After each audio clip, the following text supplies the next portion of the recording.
You're live. All right.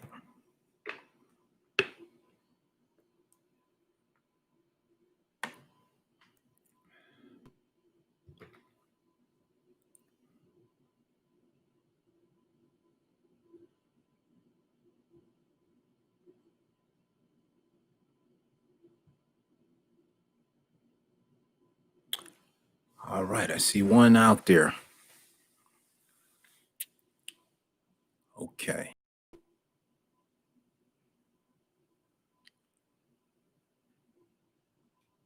Yeah, I must have been early. I got in early here today, so and I ain't doing any work today. Whoa. Hope y'all can hear me there. Had a problem there yesterday with this microphone working, and hopefully I got it working today. But it was a software driver, something wasn't working correctly. Had to figure that out last night. Hey, but I don't see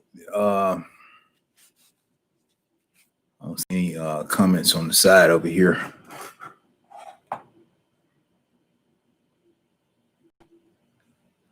Okay. There's somebody out there.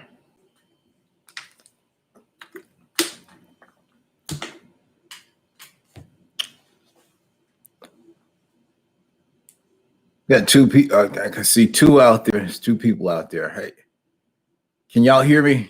Leave a comment if y'all can hear me. Just say y'all can hear me. Can you see my? Yeah, I can see yours. Yo, people, I can see you. Yeah, I was asking, can you hear me though? I was having problems yesterday with the microphone not working, and I want to make sure that it's working tonight here. It's loud and clear. All right, that's great. Great. Yeah, that is great. Yeah, I had to work these bugs out of this thing. Something overriding the driver in it, and so I had to troubleshoot that last night to figure out exactly what was going on with it. Get that issue resolved. This microphone, I got one of these Yeti Nano microphones, and they tend to be a good microphone, they say. Yeah, so how's everybody doing out there? Y'all been having a good day? I know my day didn't start out good. It was raining early this morning, so that really deterred me from going out and doing some work here this morning. But I got to get out tomorrow if we don't get any more rain and do a number of lawns here. My list was, it was packed today, but I couldn't get out and do anything because it was raining early. And then after it got late, I just said, forget it. I ain't going to go. Ain't going out. Not today. Yeah. Hey, I know I had got some comments there. I don't know. I don't see everybody here. Everybody probably still working. I'm early. I got some comments I was trying to read yesterday there. Let's see. Got them done. Rain came late. Oh, that's good, man. Okay, transmode modes. Okay, yeah, that's great. You was able to get something done today. All right. Let's see. I cut my lawn on Sunday, and due to the rain coming, yes. Matter of fact, I gotta cut my backyard and front yard again because backyard is getting high. But the rain came, and I hope that we probably need some more good soaking, but I hope that brings some of the grass back out because a lot of them were getting brown, so that was gonna kind of slow me down. But hopefully we got enough to keep it going here. As long as I can make it to let's see, yeah. As long as it carried me over in October, I'm all right. Keep mowing there. Yeah, I know. Let me see. Yeah, I was saying something about someone was trying to leave me. Well, it left a comment in reference last night, but they couldn't hear me or anything due to the microphone. But hopefully I got that resolved here where it's loud and clear now. Um, I think if I remember what this comment was, it was in regard to, let me see, Travis, how's the Turf Master working for you? Oh, the Turf Master, oh, it's working great. That's a great little machine there. I really enjoy that Turf Master. I have mowed a number of properties with that Turf Master. It's you know, pretty quick for getting in and out of certain lawns. And due to the fact, when it rained and all, it's really great not to put any ruts in anyone's lawn. So it's pretty light, so I can get in and get out with it, mowing with that. But I've had good luck with it so far. So I'm gonna keep pushing to help it make it through the clear, the whole lawn season here until October. But yeah, I like the Turf Master. Yeah, I mean they have really improved them. Well, by putting that Kohler engine on them, that really improved them, and then they put that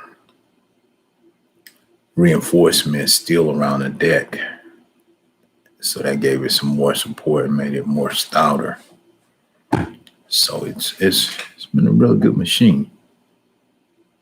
I know the ones before had a Kawasaki engine on them. They would work, but they were very slow and they wasn't too reliable. According to a lot of people, they were getting rid of them. It's like I think I had a neighbor that had one and he sold it and he wasn't happy with the performance of it. But the one they have out now, that's a good unit. Yeah. Yeah, so everyone, y'all all been doing good. That rain haven't gotten everybody, has it? Nobody out here got rained out. Yeah. Chauncey Taxi. All that rain in Houston. We need it here in the West Texas. All right. Yeah, well, we didn't get enough. I mean, sometimes when we get some rain down here, it's flooding, but we got a little bit, and I hope that will keep us going. Because we definitely needed some. We need a little bit more, but nah, that's kind of knocking me off work. But I mean, a little shower early in the morning and kind of dry out. That'll lift that grass back up, and it won't be so brown. But definitely, hey, I'll see if I can draw that. I'll send you some next time we get some that way. I know down in West Texas, it gets dry back that way.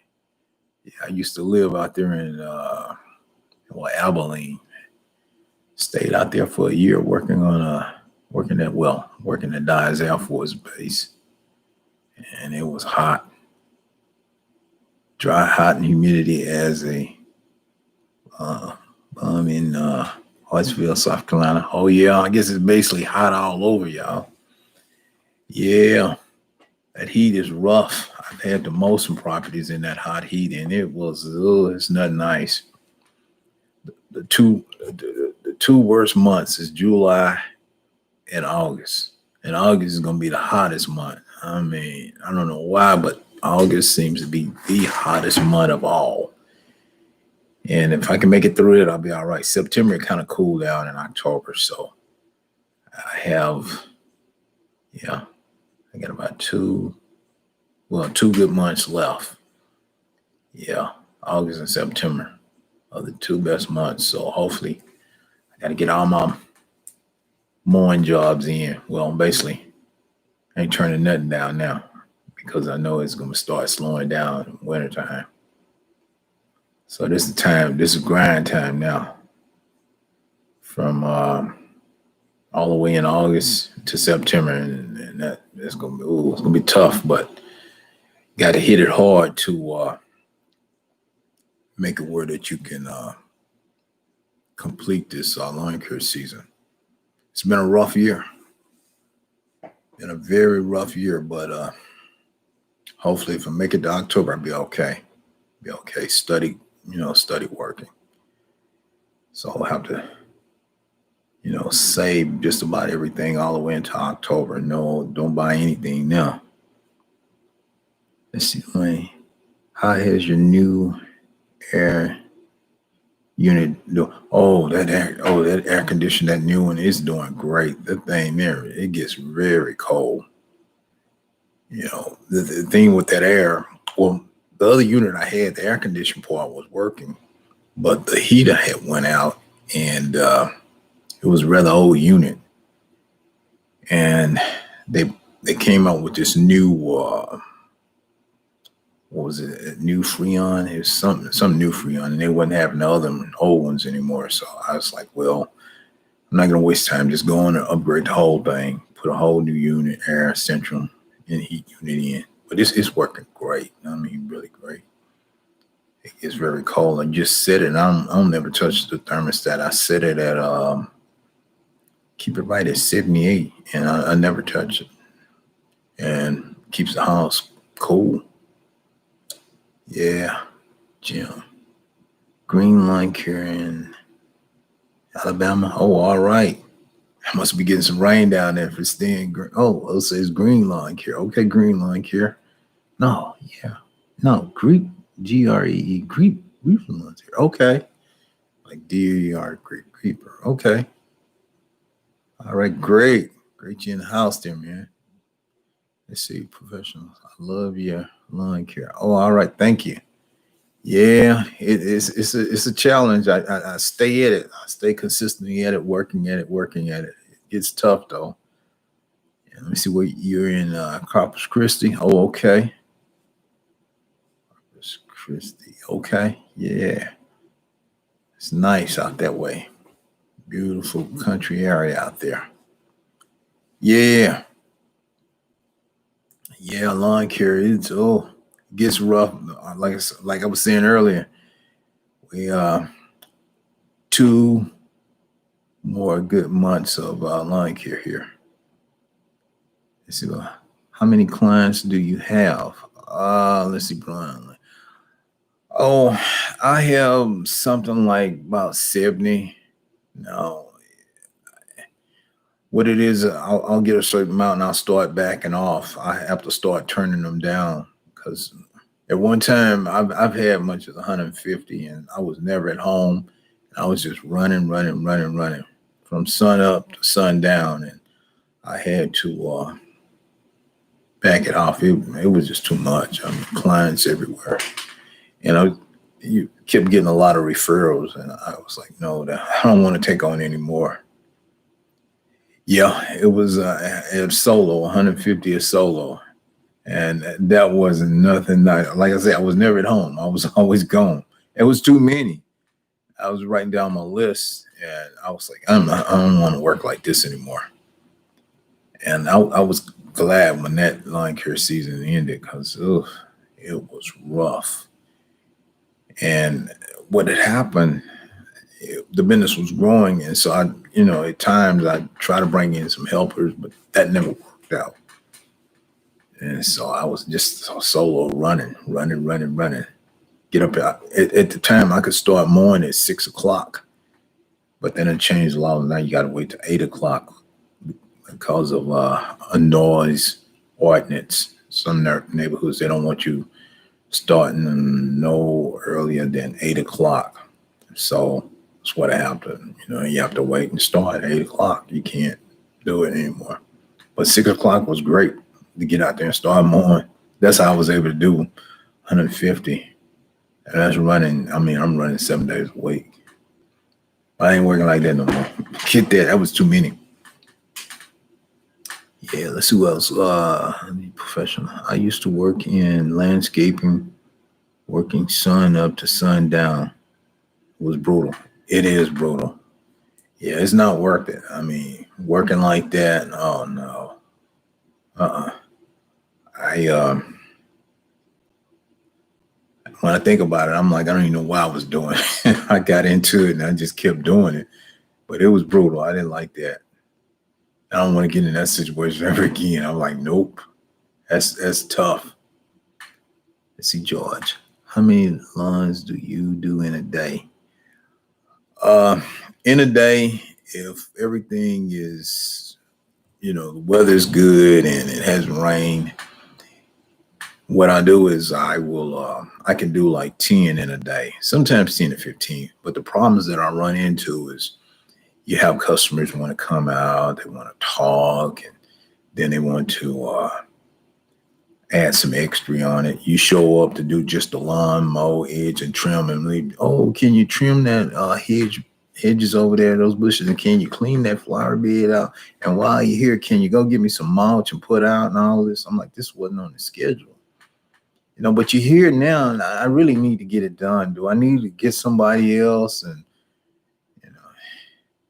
and you get kind of caught into a situation where you're like, man, this is hard to try to please this person, to try to give them everything that they want. And they're looking at you like you don't have no other clients but them. And sometimes, I have to tell them, I said, well, yes, you're going to have to get someone else because I'm just too busy. I can't.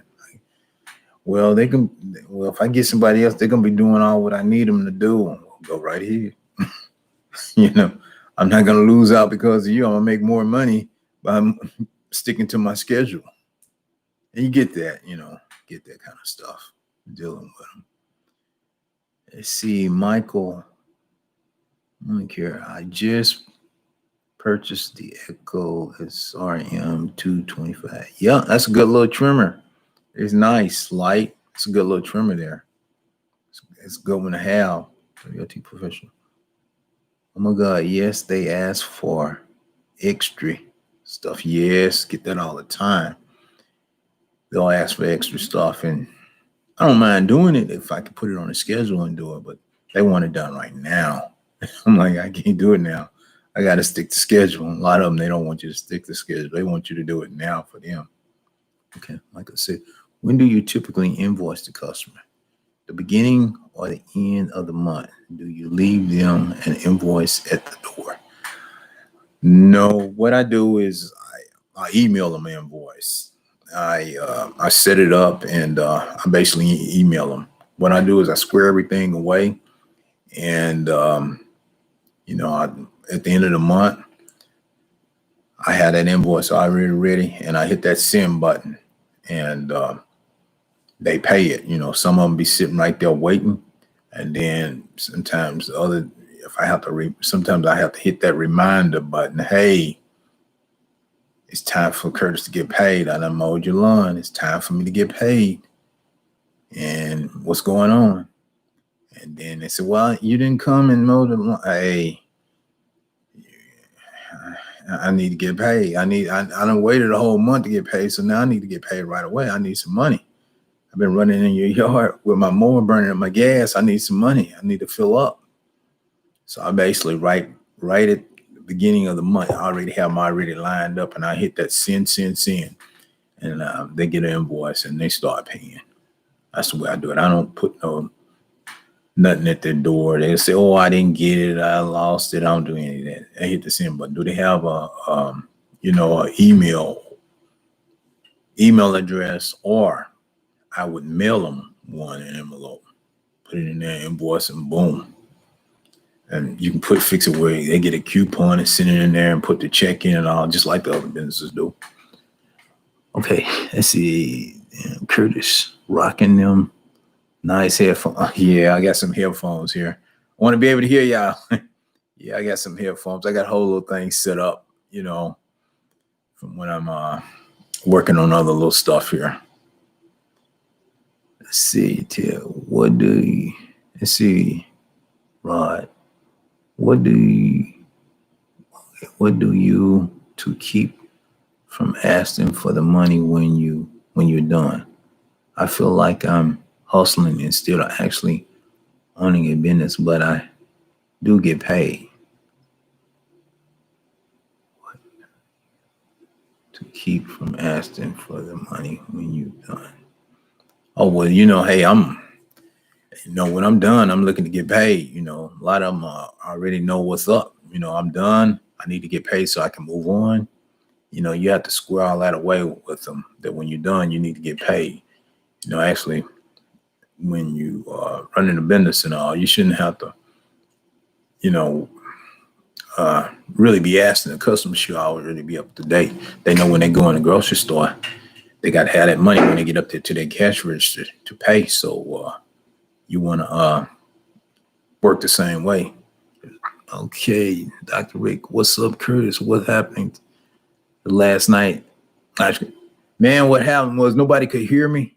They couldn't hear any sound from me.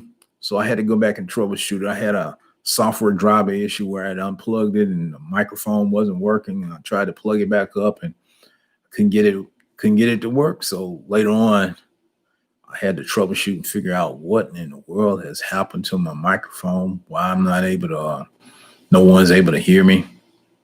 And found out it was something to do with the software. Because I was really ready to go, but because I asked when I first went online and some said they could hear me, and then all of a sudden it just dropped out. But hopefully this is working tonight here. Let's see, Michael, do you pay? Let me see. Let's see. Michael, do they pay you online or mail you a check? Basically, all of them, they pay online. They pay me online, most of them, all of them. I mean, it's very rare that someone will mail me a check. I mean, they're very older people if they're sending you a check, but most of them, they'll pay you online. Let's see, Jim.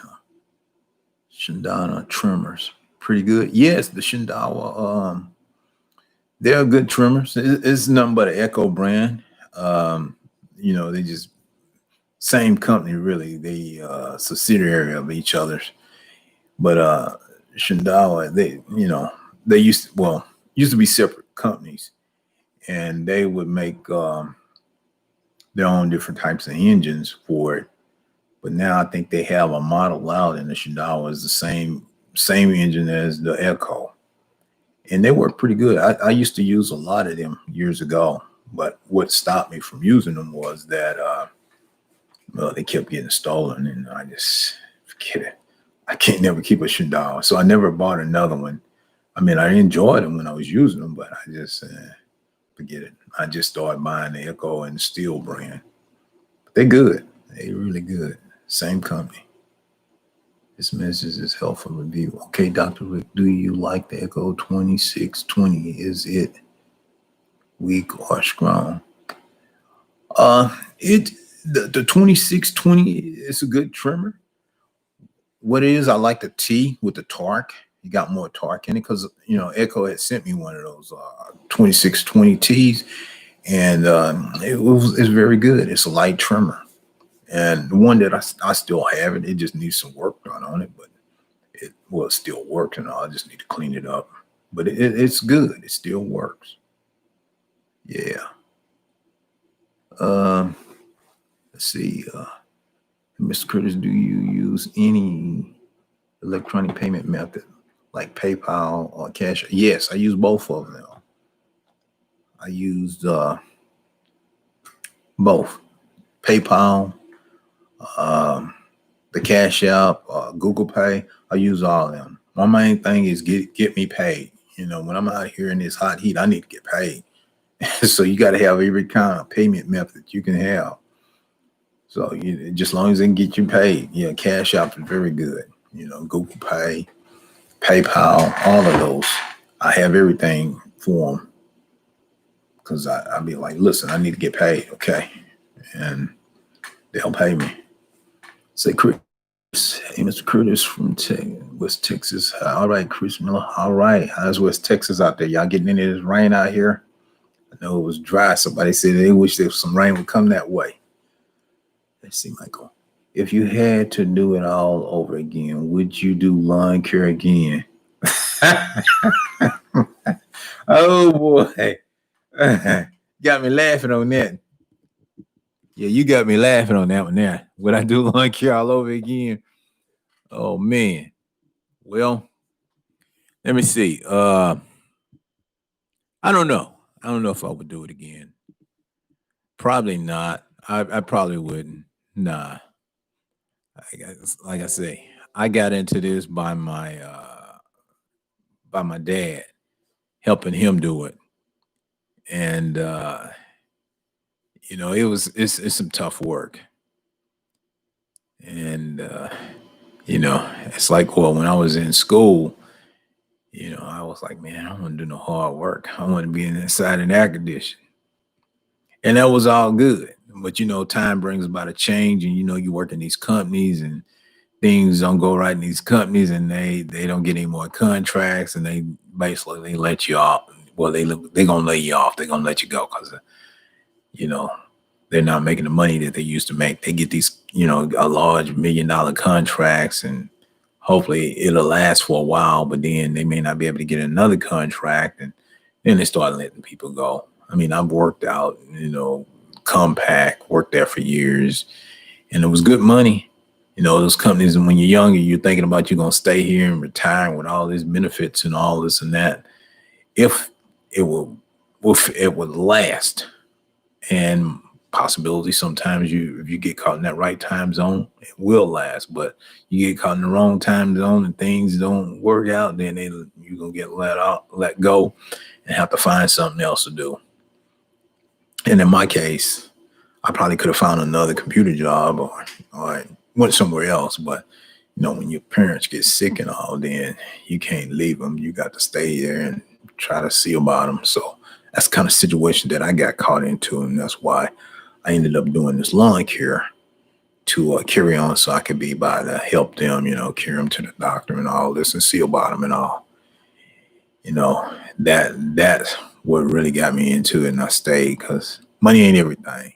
But I had to have something where I could be versatile to help them back and forth, because, well, they helped me. They sent me to school and everything, and seen about me when I was growing up. So it's the least you can do for your parents is be there for them in their days of when they're sick and all.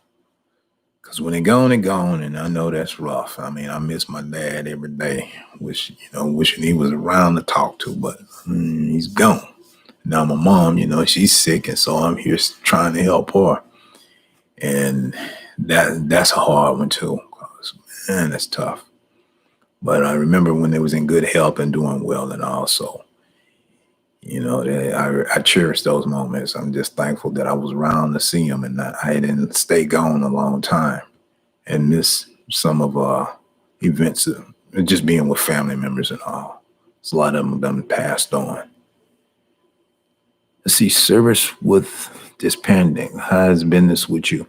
Hey, business is okay. I mean, it's slowed down. It's scary out here though, because you got to be careful, because you don't want to catch nothing and get you sick and all. Robert Tills. Thank you. Sorry, I left out of work. Oh, it's all good, man. I know how it is sometimes when people trying to type. I make those typos myself, and I understand. No problem. See, Robert Harris. Could you edge with a screen trimmer if you had problems with your stick edge? Oh, yes. I mean, it's faster, really, to edge with a screen trimmer than a stick edger, because you can run with it, and you can cover a lot of areas. Just with a stick edger, I mean, all you can do is edge around the sidewalk and driveway. But if you got a trimmer, you can trim, edge, and then go over there and touch the foundation around the house and flower beds and everywhere else that needs to be trimmed. So it's a lot faster just working with a trimmer. I mean, I use a stick edger on some overgrown property when the grass is just growing all over the sidewalk and driveway. So I tend to use that because it's quicker. You got to use your equipment to be efficient, fast, quick, get in and get out of there and move to the next one. So yes, you can edge real quick with a trimmer. Okay, let's see who else. Jordan, I remember the T25. That got stolen. Yeah, man, I missed a lot of my equipment. Cost me a lot of money, these thieves. For 17, do you like the backpack blower or the handheld? Well, I like both of them. They both are good. What it is, it just depends on what job you're on and what's going to be more efficient and quick for you. If it's a little small property, handheld is great to grab that and blow it off. But if it's a kind of a wide area, You want to have a backpack blower so you can run up to that porch and blow all that off in the driveway, large area, and backyard, especially if it's got some leaves and stuff and debris in the backyard, you need to blow that. So that makes the backpack more efficient to grab. But little small yards and handheld is not a lot to blow. It's great to grab one of those hand blowers and take care of it. So I like both of them. And I try to keep, both of them with me, but normally I just carry the backpack blower, which is enough because I'm worried about, having too much equipment with me. And them thieves, you just never know where they may be. They're always looking at your setup and looking to grab and snatch and run off. You out here working hard and you don't want to, man, it's hot out here. I don't need that. Let's see what else. George, what you think about the Ferris mower? I think those are good mowers. The Ferris, they're real good mowers. I really like them. One time I thought about getting one, and I don't know what it was. I just didn't get it, but I was thinking about it. I was putting it on my list. And what it is, when I put someone on the list, I want to make sure that I can get a service if I need something for it. So I have to look at the location when I'm getting some equipment because I want to be able to get it back up and running and all. All right, Dr. Rick. I went to my customer's house and the lawn was done already. What would you do? It's a new customer and they seemed cool, but all of a sudden this happened. Should I ask them if they still want it cut or no? I mean, I get the same problem. Show up and the lawn is cut or whatever. Well, what I would do, I would just let the customer know that, hey, I came over and I was under the intention that you was wanting me to cut the lawn, but I showed up and it was cut already. So what I just want to make sure that it's clear. I didn't know if you had cut it or, some family member had cut it, but whatever it is, if you got someone else, then I appreciate it. Just let me know. Sometimes I like for people to let me know if you're getting somebody else or whatever. So let me know because I don't want to waste my time. I understand if you may have a preference or someone else or relatives or whatever to take care of that lawn. But let me know. It's okay if you get somebody else, but don't have me wasting my time to come over there and it's already mowed. That's just not good because I could have been somewhere else working. And sometimes I tell the customer, just let me know, please. Call me. You could have texted me and say, hey, I don't need you anymore. I got someone else taking care of it. That's fine with me because I done mowed so many yards. I'm not trying to keep him. I'm gonna keep moving on. Just like you, a customer keep looking for somebody else. I'm gonna keep looking too. We both can play that game. But if they call me back, the price goes up because, hey, that was then and this is now. We got a rescheduling fee here. Automatically that's $5 more. I'm not really wanting to deal with you, but if you want me to deal with you, it's going to be $5 more for me to reinstate you back into my schedule to make convenient time for me to come back over there to mow your yard. I don't have time for you to waste my time coming over and it's already mowed, and I'm on the assumption that you wanted a weekly or bi-weekly mowing. You need to let me know something. I understand it's your yard, but hey, you were hiring me to do a job for you, and you are not keeping up that end of the bargain. Let someone know. I'll decide that, hey, this ain't for me. That's all. Don't let somebody waste your time. And then with some of them, when they do it, I have had some. I just say, forget it. I don't want to be bothered with it. You couldn't call me and let me know. No, let it go.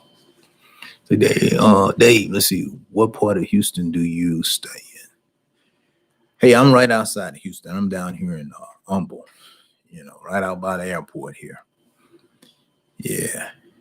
Let's see. EDPR, David Ramsey. He is in Humble near the airport. Yes. See, David Ramsey. Cool. Okay, line commander. You are a good man, Curtis. Hey, thank you, man. Thank you. Try to be good. Try to be good to everybody, Just try to keep those blessings up, See, Dwayne Gibson. Laugh aloud. Whatever happened to the beehive? Shit, probably you did. I still do it. I still do it off and on. When a customer texts me and they want me to come over there and mow it, I still do it for them. You know, yeah, it's on a call basis on some of them. They have to let me know. Sometimes customers have money situations and all. And so what I do is I tell them, I said, well, you get the money, then you let me know. They save the money up or they put it in a budget and then I'll put them on the list. Then I can go and mow it.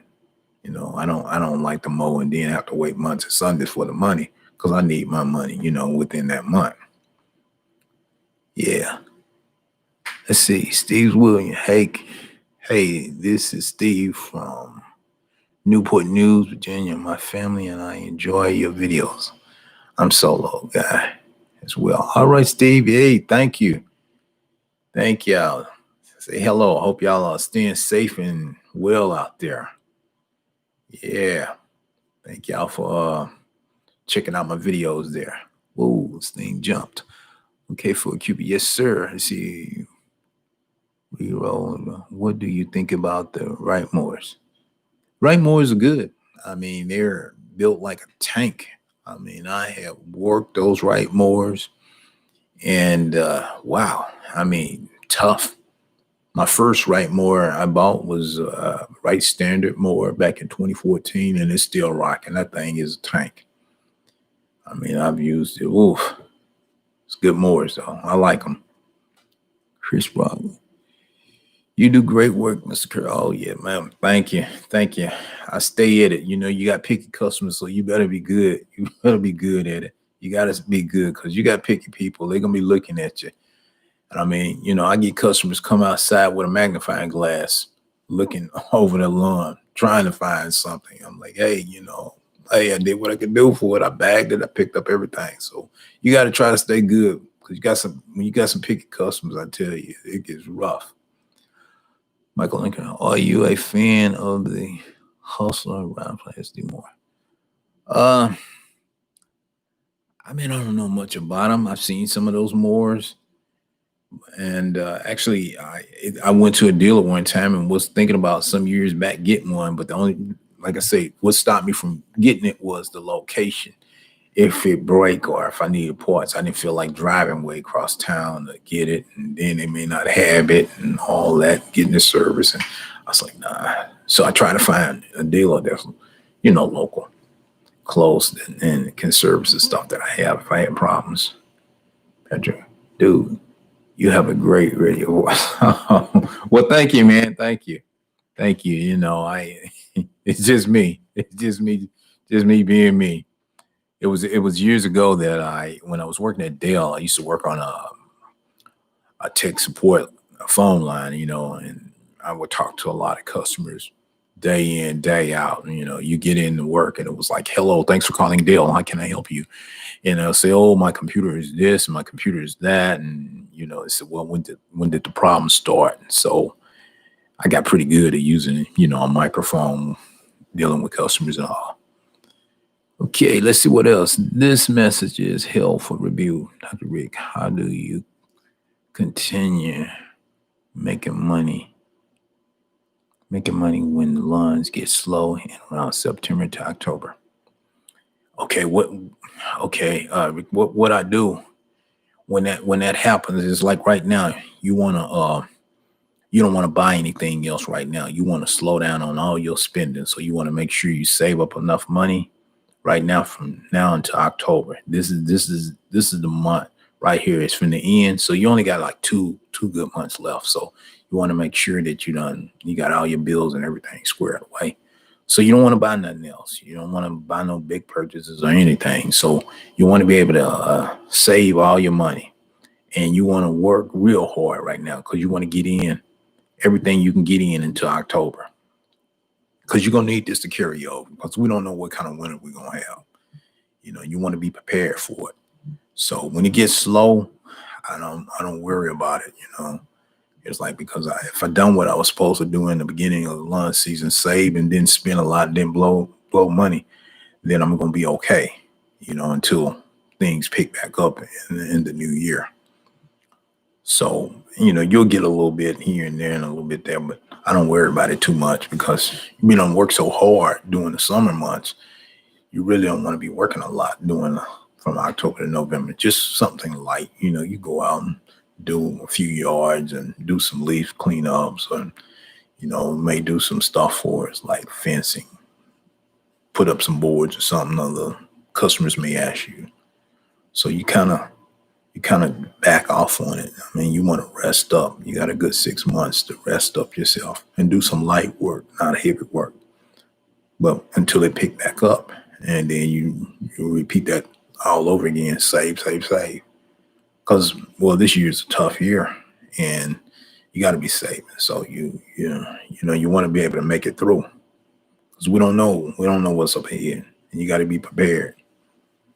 Because I thought this year was going to be really rocking, but what's going on now. It's not rocking, and it's scary out there. So you got to be saving and watching them dollars when you can get them. Yeah, yeah. Okay. Okay, let's see, Jim. Okay, let's see, Rick. Okay, let's see what Jim. I get my money when I get through more. Yeah, that's the way to do it. Get your money when you get through more. You definitely want to get that money. You need that money. So I tell my customers, I need that money. I gotta have it. I gotta buy some more gas and supplies. I need that money. All right, let's see. 4K Cube. I would like a Honda HR 2015 self-propel more. Good, yeah, that's good more. Self-propel, definitely a good more. Walk behind. You can do very great with those. Those are good mowers. See, Patrick, Chris. Yeah, I want to discuss getting out of the mess.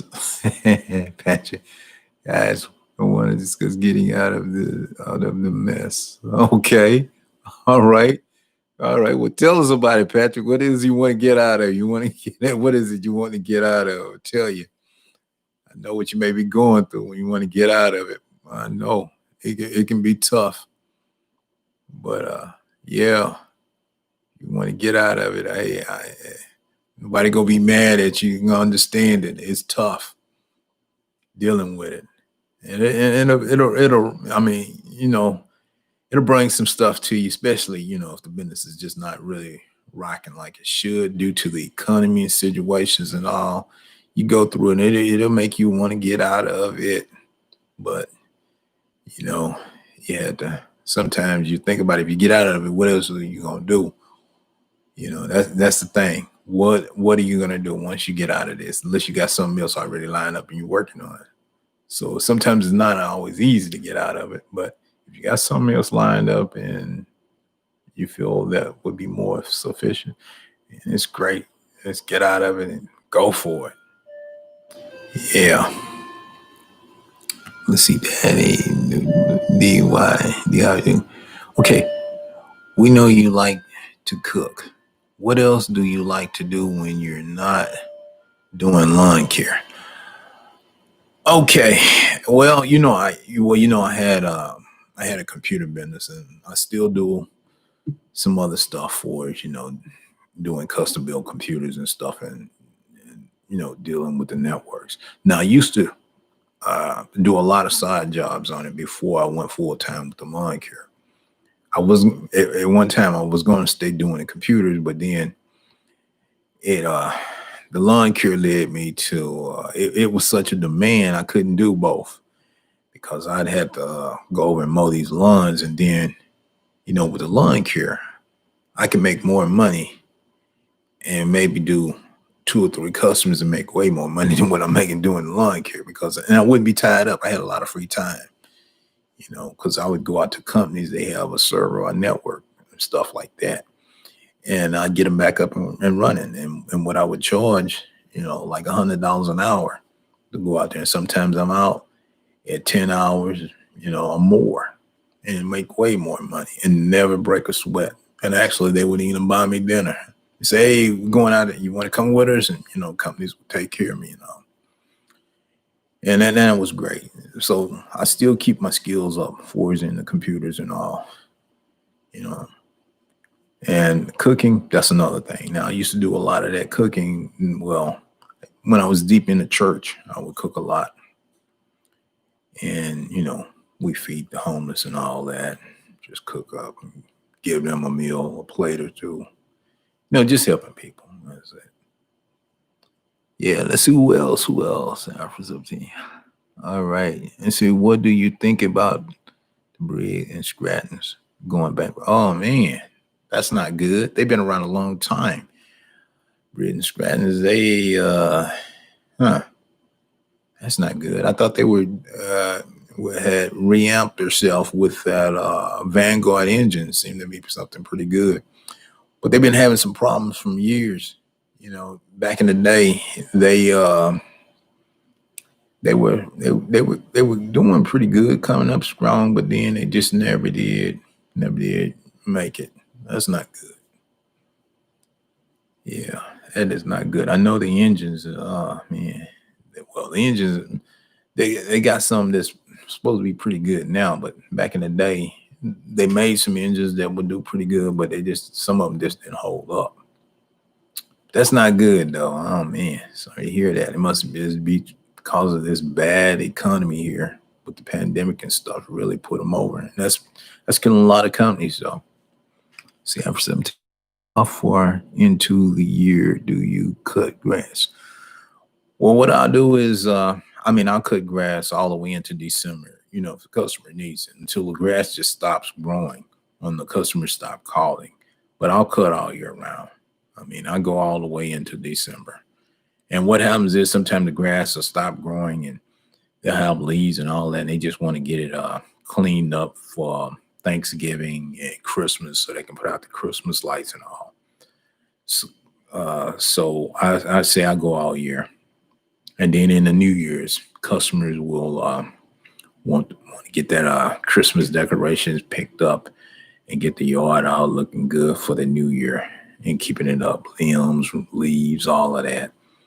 So that's how far I go, but it's not a lot. It gets slow, and then it starts to heat up around March, and I get real busy.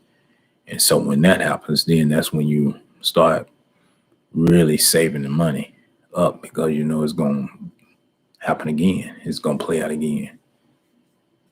All right. So let's see. Yeah, one SCW. Okay, let's see if I can see who else. Let's see. Aaron Gravy. Okay, that gravy you have is an animal. It doesn't come out for any BS job. Yeah, they gravely. I tell you, it's a go getter. I want to say I've had some good service with that gravely there, and it made enough to pay for itself over and over and over again. So yeah, at the time, what really led me to getting that gravely was I was gonna buy two of them. I had a contract to take care of this big. What was it? It was a town, some kind of townhomes or whatever, and the money just wasn't right. After I got it, I canceled on the contract. I said, no, I don't want it. I don't want to do it. And a good thing that I did cancel on, because there wasn't no money. And then that place where it flooded, not one time, but two or three times. And I'm glad. And then they had to really just close that place down because it wasn't. And I think I had to have a lot of, a lot of insurance, a lot of other stuff. I was like, man, I ain't fooling with this. That wasn't going to be a good deal. All right. Let's see who else. Yeah, buddy. If a customer ain't happy with you, then they just ain't happy. Yeah. Now, if the customer ain't happy with you, move on. Hey, you there just to service their lawn. If they want to get somebody else, I always look at it, get somebody else, because you're there to cut the lawn. Like I always tell a customer, hey, whether I cut your lawn or not, we're still friends. It doesn't matter. It's just a yard to me. I done cut so many, it don't matter to me. I've been cutting for years. It's just another yard. If you want to get somebody else, get them. Hey, the thing that I don't like is customers flip-flopping. You had me morning, then you got somebody else. Then you got somebody else, and then you got somebody else. Now you want to come back, and you want me to come back and mow it. And then you get rid of me, and then you get somebody else. Then you want to come back to me again, and finally, I just told him, I said, no. I said, I don't deal that way. I said, either I'm gonna cut it the whole lawn care season or not. I can see you getting somebody else the next lawn care season. But why are you messing with me? You keep flip flopping. Can't nobody make you happy? What's your problem? Are you looking for a cheaper price or what? I mean, if it's something you want done a certain way, come out and discuss it. Let's talk about it. What is it? A lot of times they want you to come at a certain time. They want you to come. Can you come to 5:45? I need you to be here when I let my dog out because I don't want him to run off and all this and that. And you shut the gate and all this and that. And I was like, this is more problems than what it's worth. Let somebody else worry with coming at this time and worrying with your dog and all this and that, or my cat. I don't want my cat climbing the tree and can't get down. What kind of cat is that? It climbed up the tree. You need to be able to get himself down if you climbed it up. I mean, if he can't get himself down, let him stay up there. He'll figure a way to get down. He can figure a way to climb up there. You get stuff like that. Customer, I mean, it's crazy. Crazy stuff people will ask you and want you to do. And I get them. I'm like, I'm going to come when I can. I mean, I got traffic, weather, and all this to be bothered with. I'm going to put you on a certain day, and I don't know exactly what time I'm going to be there. Because if something come up and I'm not there at that time, then you're like, well, you're supposed to have been here at such and such, and you wasn't here. And therefore, we're going to have to let you go because we need to find somebody that can come every week, the same time, every time. That's what we're looking for. I'm like, well, good luck finding them. I mean, hey, you can't predict the weather. You can't predict the traffic. You can't predict what's going to go on. I'll get there when I get there. I got you within the schedule. If I can get there at 8:00, I'll get there at 8:00 or 8:05 or whatever. If something else come up, then I may have to go do something else. I had to move your time range around. And then if you can't come at every week at the same time, they get mad. That's crazy. I ain't going to be fooling with that. That's crazy. Need to leave that alone. I leave them alone. Let them go. Find somebody else with that. That's just a headache within itself, You walk around with a bottle of aspirin because you got to go over here with this headache customer. Everything got to be their way. I'm like, man, I don't think so. You better get somebody else worried with it because Curtis ain't finna worry with it. You just one customer. We talking, there's a number of customers, new customers come in. Lawn commander. He said, yeah, buddy, if a customer ain't happy with you, then just ain't happy. That's right.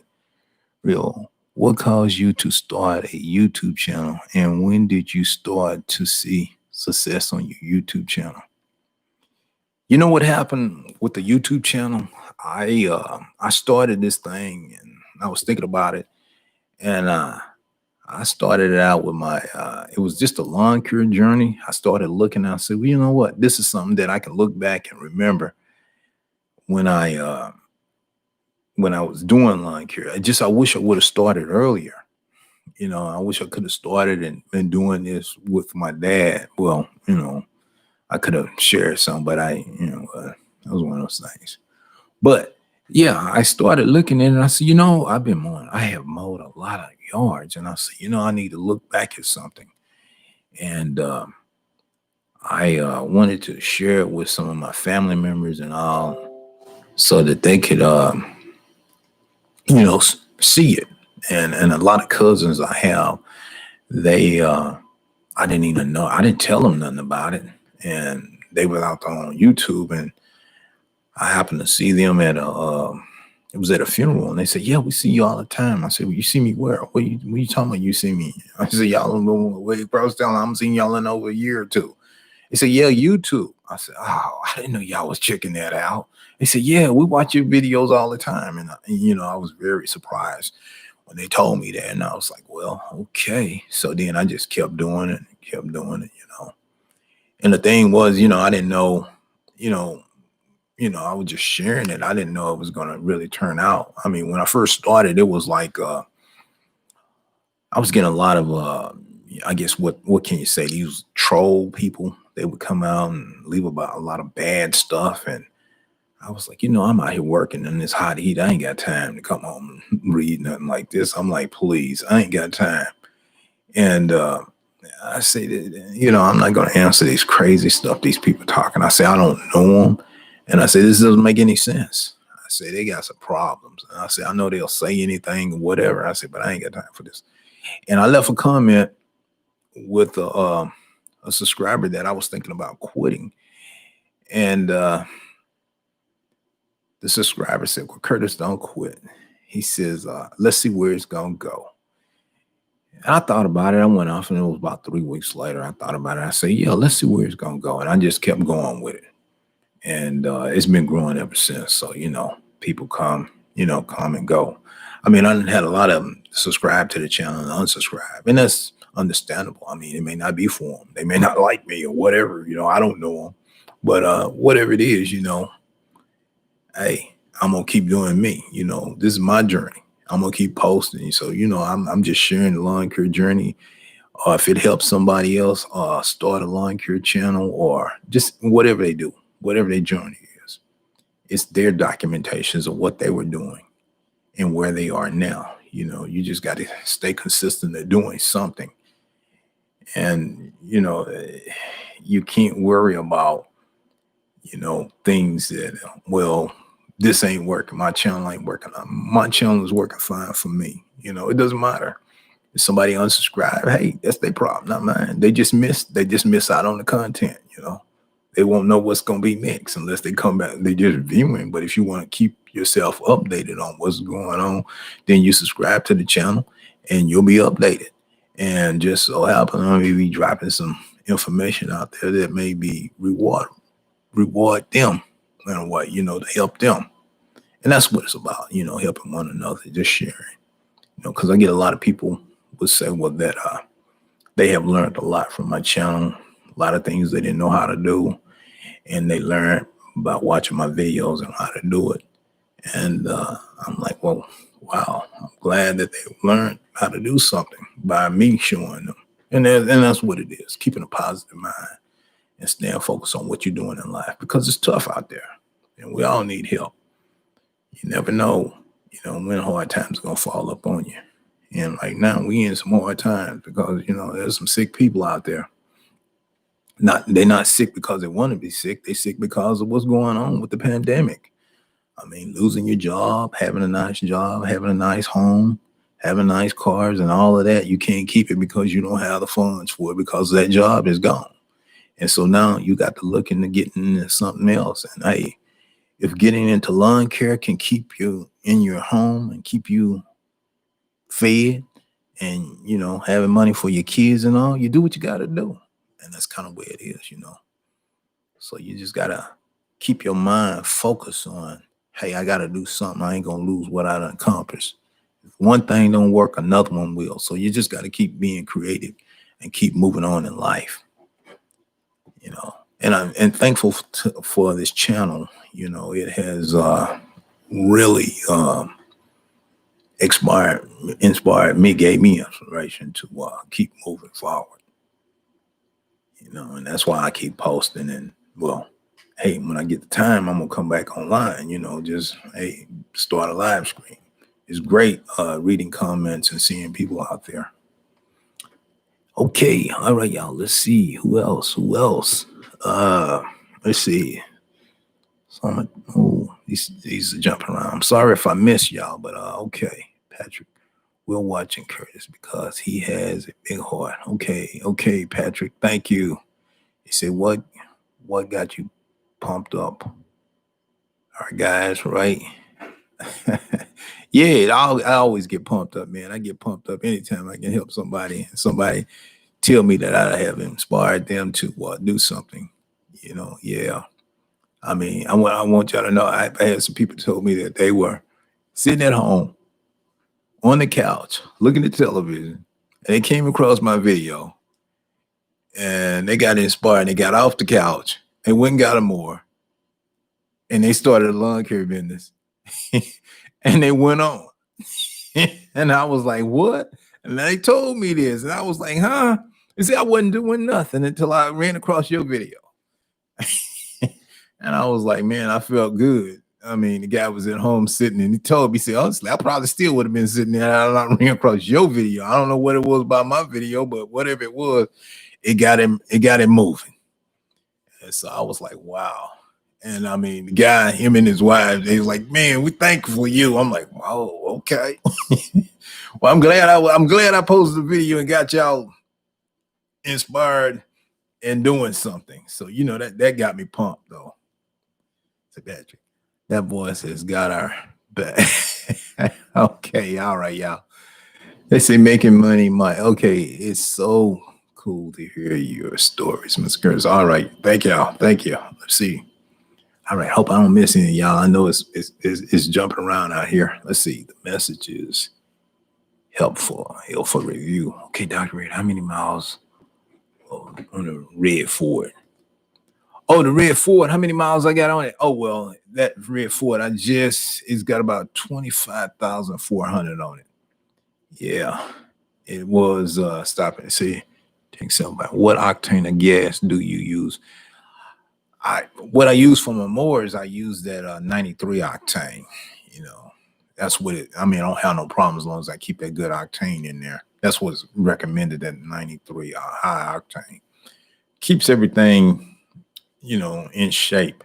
The lower grade of gas, it wears out your carburetors, the seals and all that, because it has all that ethanol in it, and it just rips it apart. And I learned that by years ago when I was doing it, because I was taking my mowers into the shop and everything, and that's what they told me, low grade of gas. But the ones I have now, I haven't had any problems. They just keep rolling unless you get some bad gas from a cheap place and all. 365 yards. Okay, let's see. Who else was that? 365 yards. Okay. You're one of the best YouTubers. Oh my God. Like, yeah, I'm one. Okay. Yeah, there's a lot of good guys out there, though. There's a lot of them out there in this log here, and they do some good work. I want to say. I got to meet some of them when I went to the GIE Expo. A lot of great people out there. Let's see. There will be Aunt Rosie, Uncle Morris, Rosalind, and her husband are big fans. Proud of you, Curtis. Okay. All right.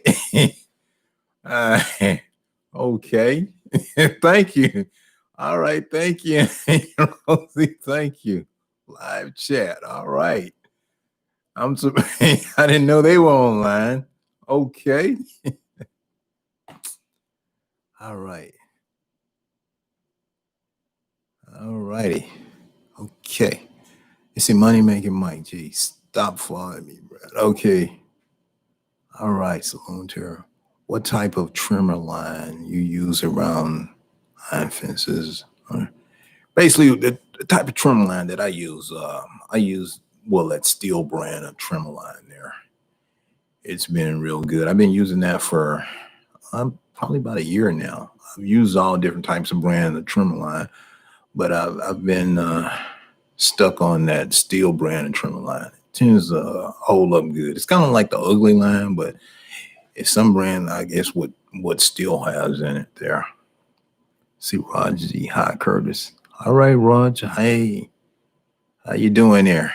All righty. Okay, let's see. Tank 75. Anybody online use what's that? Snapshot. Okay. Oh no. Okay, Steve William. My favorite video of all times. You working with Jerry and his friend hilarious. Yeah, that was okay. Jerry. Okay, yeah. Okay. That video, yeah. Actually, that wasn't his friend. That was his cousin. What it is, his name was Gary. He told me that he said, yeah, you should hire my cousin and we could finish 30 yards in a day. I looked at him like, for real? I can barely finish 1 yard with you in a day. And I hire your cousin, we're gonna do 30 in a day. So I was like, okay, we're gonna give him a try. Well, y'all seen the video. Y'all know that wasn't true. That didn't happen. but they was young guys and they were in college. So I was basically just trying to, you know, help them out, let them come and work and see what they can do. Matter of fact, after they were working with me, they even tried to start a lawn care business and it failed. Yeah, that was funny. Now that's what uh his cousin told me. I was like, huh? I was like, what? Yeah. So that was mean and funny. I would have liked to seen that, but I didn't find out till way later that they had tried to do that. Okay, let's see. 365. Yard care. Money making Mike. Gee, sorry. So okay. All right. Let's see. Money making Mike. I put super grade in all my equipment also. Yeah, that's good stuff. You won't have any problems. You keep that good super graded gasoline in there. That keeps it in good shape there. Okay, Mark Smith. On a good day, you can make a dollar. Yeah, on a good day, you can make $1 a minute. What I like about the lawn maintenance. Okay, that's what I like about the lawn maintenance business. Yeah, on a good day, you do pretty good. I mean, on a good day, but it's hot. It just depends. You got to put a lot of time into it because it gets tough. I mean, it gets tough on a good day because you're gonna have some bad days where it's just not gonna be good because you got to deal with rain, cold, traffic, all kinds of stuff you got to be dealing with out here. All right, so B, marriage, awesome. Her husband, big fans, probably okay. Well, thanks a lot. All right, y'all. How's wow, okay. All right, all right. Hope I ain't missing anybody out here. Okay, y'all. All right, all right. Let's see. All right, all right. Okay. Tires 75. All right. Hey, thank you, man. Appreciate it, man. Let's see. Yeah, man. I appreciate that. Oh, yeah. Thanks a lot there. Oh, yeah. Thanks a lot. I really appreciate it. Okay. Yes, yes. Cuz, all right. Cuz, okay. All right, there. Yup. We're here. Well, thank y'all. Thank y'all for being. I'm surprised. I got surprised here. I didn't know I had no cousins out here that was watching me. I'm on my best behavior tonight. Okay. All righty. Okay, Robert Harris. I like the Echo Diamond. Yes, that Echo Diamond is good. It's light. I have some of it. I got a little bit of all different types of trimmer line there, and it just depends on some of them. I've had problems where some of it would just heat up and it wouldn't. It would break on me, and so that's what kind of led me to the steel. It would last a lot longer for me. Yeah, let's see who else. Jay Moore. How many years you been doing lawn care for, and have you ever thought of having more people on board with you? Okay, I've been doing this lawn care for a long time, and it has its ups and downs. I mean, I thought about having more people, and I tried that, and then it just never worked out because of it's such a high turnover in lawn care. I mean, it's a high turnover. And I mean, once you get somebody trained and know what's going on, then they're ready to go do something else. And it is just hard. So I'm not looking to bring anybody aboard. And I mean, it gets harder. I mean, you want to keep them working and try to keep them happy, but it's hard in lawn care. A lot of people, I talk to a lot of other lawn care guys, and they have the same problem. I mean, some will stay with them, and some they'll just work for a little while, get a little money, and then they're gone. And that makes it hard. So I'm not looking to bring anybody on board. I'm gonna just kind of stay solo. I mean, because it is tough. I mean, especially right now, it is very tough. And another thing is like you don't make that much money, and sometimes unless you got a lot of contracts with a lot of companies, then it may work out for you. But being small and solo, I mean, it just works out that way. Having a small lawn care business, you can make way more and have less headaches. So I want to keep it that way because if you get big, you're gonna have a lot of headaches there. Yeah. Okay. Let me see who else. Dr. Rick. Okay, Dr. Rick. I used the organ line. Yeah, organ line is good. Okay. Legacy. Who's your favorite lawn care YouTuber? My favorite lawn care YouTuber. Oh man, I don't. Let me see. There's a lot of good guys out there, and I don't know.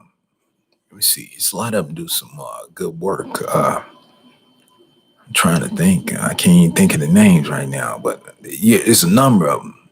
I would say that they are very good lawn care. Does lawn care very good. There's a number of them. I can't think of the name right now. Some of them I like. Yeah, it'll come to me though. Some of them I'll say it. See that. What's your worst and funniest lawn care experience? What's your, what's your worst and funniest lawn care experience? Oh man, what is my worst? Oh, I think the worst day I could have ever had is my equipment getting stolen, and I got flats on the trailer and flats on the truck. So you got to get your equipment replaced, and you got to get all those flats fixed. So that's kind of one of the worst days. And you got customers calling you when are you gonna come? You know, something like that. That's kind of one of the worst days there. And my funnest lawn care experience is cutting a lawn, and you gave a price, and you wasn't expecting this, and you get $100 tip. So that was my funnest thing. I'm like, man, I couldn't believe this gave me this, but as a person with money, they like, hey, we're gonna reward you some of this. So that was one of the funniest lawn care. I guess it was like they wanted to see the expression on my face for giving me $100 after mowing the lawn. So that wasn't funny. Yeah. Jason O'Brien. Those Gary videos were hilarious. Oh, all right. Thank y'all. Yeah. That was, oh man. Gary, he was something else. It's kind of like leave it to Beaver, leave it to Gary. I mean, I tried with him, but he did learn something, Yeah. Let's see, this message is helpful for you. Dr. Rick Curtis, come to Georgia so you can help me catch up Am I behind on lawns? I have your flight. Okay. Yeah, I wish I could. I wish I could come out that way. Sometimes I wish I could come out and help you, man. Yeah. Let's see, Fred Johnson. I watch your videos all the time. Some of your stories have me laughing. But okay. Yeah, I've had a lot of experience out here, dealing in lawn care. So I got a lot of stories. I've met a lot of people, went a lot of places, and I mean, it just some crazy things that went on. Yeah, let's see, Mark Smith. I've been doing it for 40 years. I'm a old yard dog like you. Okay, all right, Mark. Yeah, that's a long time to do it. I tell you. Yeah, that is a long time. 40 years into it. Yeah, you have covered a lot of ground and you get to see a lot of changes when you stay at something a long time and you done traveled a lot of places. It's like right now, there's places out here I've traveled that I never knew was even out here. And I grew up in Houston, so I'm like, it has really grown. And I say this side of town, it didn't used to look like that, but it's totally different now. And if I don't watch myself due to the fact that I got a navigation system, I probably would get lost because I'd be on the side of town. I'm like, where am I? I ain't never been in this part of town. But things, time brings about a change. SC Talk 75 9:30 in Tampa. Bedtime for me. Good night, everyone. All right, take care. Take care. Have a good night, man. I know what you mean. Have a good night there. 5 days. Is this B&B? He looks like a B&B. Okay. All right. This is 38. Howdy. West Bowl City, LA. Okay. Okay, Will's Lawn Care. What's up? Hey, Will. Hey, I'm just trying to hang in here and stay safe, man. Stay safe and healthy out here. Okay. Madness. Hello, everyone. Okay. Yeah. All right. Everybody's in the house. Okay. Michael Lawrence. That story you told about that worker you had that the stunk was hilarious. Okay, man. Yeah.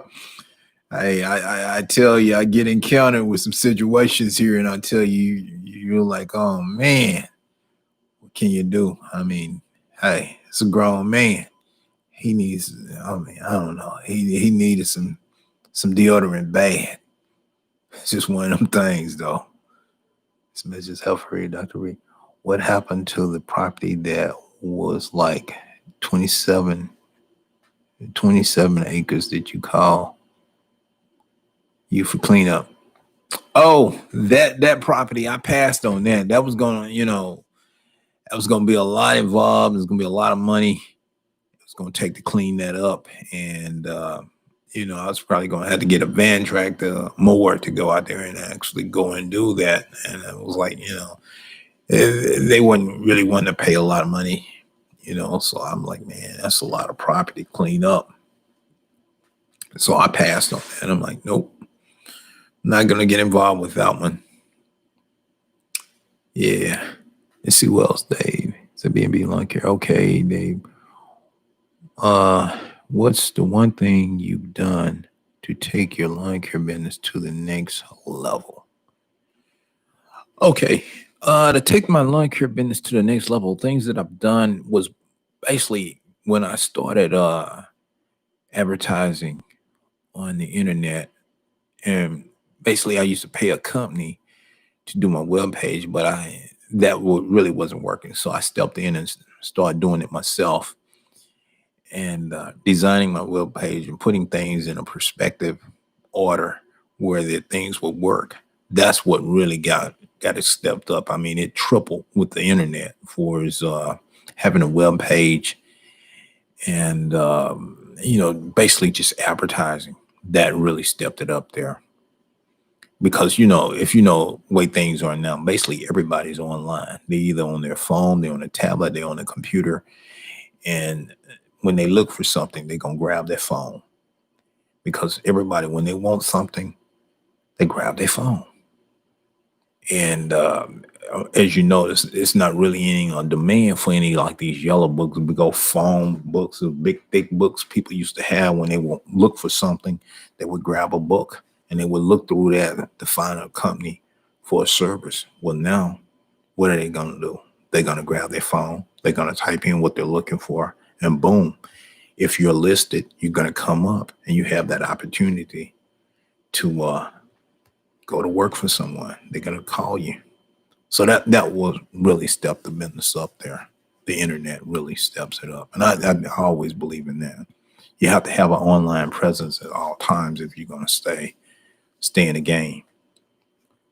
Okay, what's one thing? Okay, streak. Okay, what's this? Scratch 426. Hi, Curtis. I would love to see you do some more cooking on your channel. I really enjoy your New Year's cooking episode. Oh well, thank you, thank you. Yeah, I plan to do some more. I'm gonna do some more cooking. I'm gonna, I was even thinking about starting a cooking channel, but I still may do it. Um, I get a lot of people ask me about that. This is something that I do at home when I'm at home here, and I cook a lot.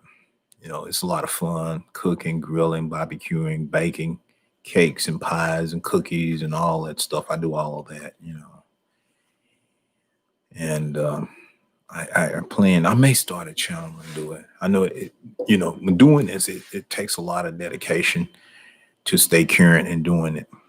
So I may, if I launch the cooking channel, I'll let everyone know that I got a cooking channel online. I will announce that. So, and I'll show some of my cooking, more of my cooking there. All right, all right. Okay, Mark Smith.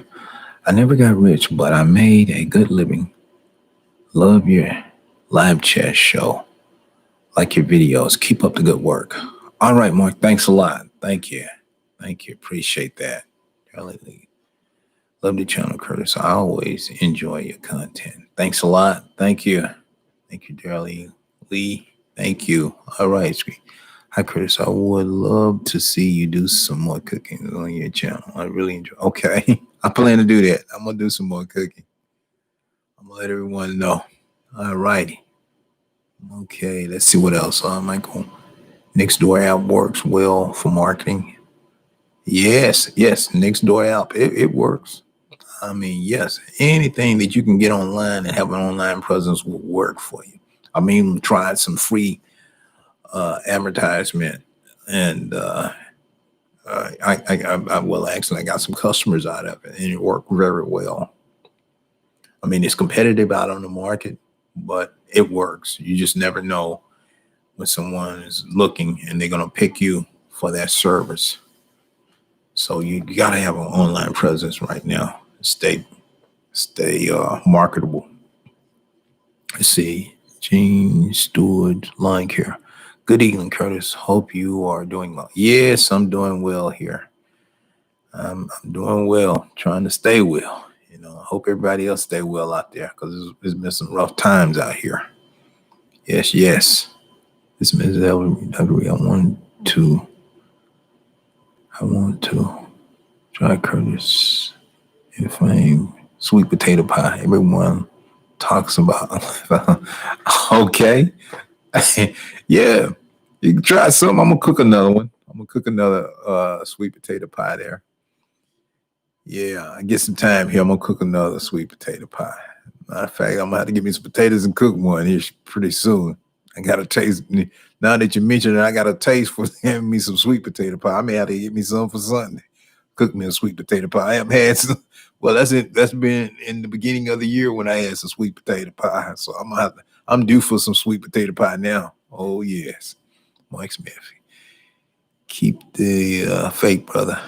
Good night, everybody. It was fun. All right, Mark. Good night. Good night, Mark. Yeah. Thank you for joining us, man. Thanks for joining. All right. Take care there. All right. Dave. Greetings from Katy, Texas. All right, Dave. How's it going there, man? And Katy there. Yeah. Hope did y'all get any rain over there in Katy? We got a little bit over this way here. Not much, but it was raining some this morning. So that kind of blocked my day. Helped me from working. All right. This Mitch's Alpha Review. Dr. Rick, would you even get a diesel truck for lawn care? If so, which brand? Well, if I was to get a diesel, I would definitely go with a Ford. I would get a Ford truck if I was going to get a diesel. I mean, just a Ford. Well, Ford was always known for a work truck and all, but yeah, if I was to get a diesel, I would get a Ford. But with the diesel engine, I mean, well, Ford's got that new engine now, that Godzilla engine, that 7.3 liter. And I think it would use the 7.3 used to be a diesel, so now they converted it over to a gas in the older Ford trucks. I want to say back in It might have been in the early part, late parts in the 80s, somewhere in there. Those 7.3 liter. I think somehow it was a diesel engine, and they brought it back and made it a push rod engine where it does gas now. Some way I remember that. Yeah, years ago. But yeah, definitely I would get me one of those. Get a Ford, because Ford is, well, they just known to work, and that's been for many years. It's a tough truck, and they stand by it, and they proud of them Fords, because those Fords are tough. I mean, if you take care of them, do the maintenance on them, you can get some good service out of them. So what I was told. I mean, I haven't tried the Chevrolet. I've had two Chevrolet trucks, and they were good trucks, but for some reason they just fell apart. For some reason they just didn't hold up. They didn't, not for me. And I didn't work them. I mean, just drove them. Just had problems. I guess it might just been that year model. Lee. Hey, keep up the good work. All right, thank you, Lee. Thank you, Michael. I have a name. Okay, let's see, Michael. I have a name for your cooking channel. Cooking with Curtis. Okay. All right. Cooking with Curtis. Okay. Hey, I've looked out there, and I think they even got one of those Cooking with Curtis. There's a Curtis cooking channel out there. I checked that out one time. And I don't know. Cooking with Curtis. I think there's one out there. I think it's 2 or 3 Curtises out there on the cooking channel. Yeah. But I keep that in mind. I'll do another search out there and check. I may have that. Let's see. Okay. Hey, Curtis, really enjoy your videos. I've been doing what you do for 32 years up in Pennsylvania. Like seeing the difference in the plants and grass. What a variety we have in this country. Yes. Yes, it's totally different back this here way versus up that way. I remember I've been to PA. I was in the Eastern Pennsylvania, and that was back in I want to say it was in 95, 96 time frame. Yeah, I was up there working in New Jersey, and New Jersey over in Bascom. It was the AT&T headquarters at that time. I was doing, and I got a house. I stayed in one of those, what they call it, brownstone. Yeah, it was a house that they converted into like an apartment. And I enjoyed it up there. It was cold. I mean, it was cold, snowing all the time. It was totally different from doing the lawn care up that way. I mean, it wasn't the lawns, I guess where I was staying, the lawns wasn't really that big. It was really small. I mean, the front yard, some of the front yards, you could trim that whole front yard and backyard with a weed eater. And where I was staying in Easton, I remember. Matter of fact, I got pictures and I got the address. It was Washington something else, 60 something. Yeah, but that's been some years. But I enjoyed up in Pennsylvania. It was quiet, like it was laid back, very quiet up that way. All right. Who else? Let's see, Mike Gibson. How is it that new kitchen floor holding up? Everybody, mine's put some down. He didn't do it right. Laugh aloud. Hey, it's holding up. I mean, I really enjoyed it. I mean, this floor. I mean, hey, it's just like it was when I first put it down. It's holding up really good, great.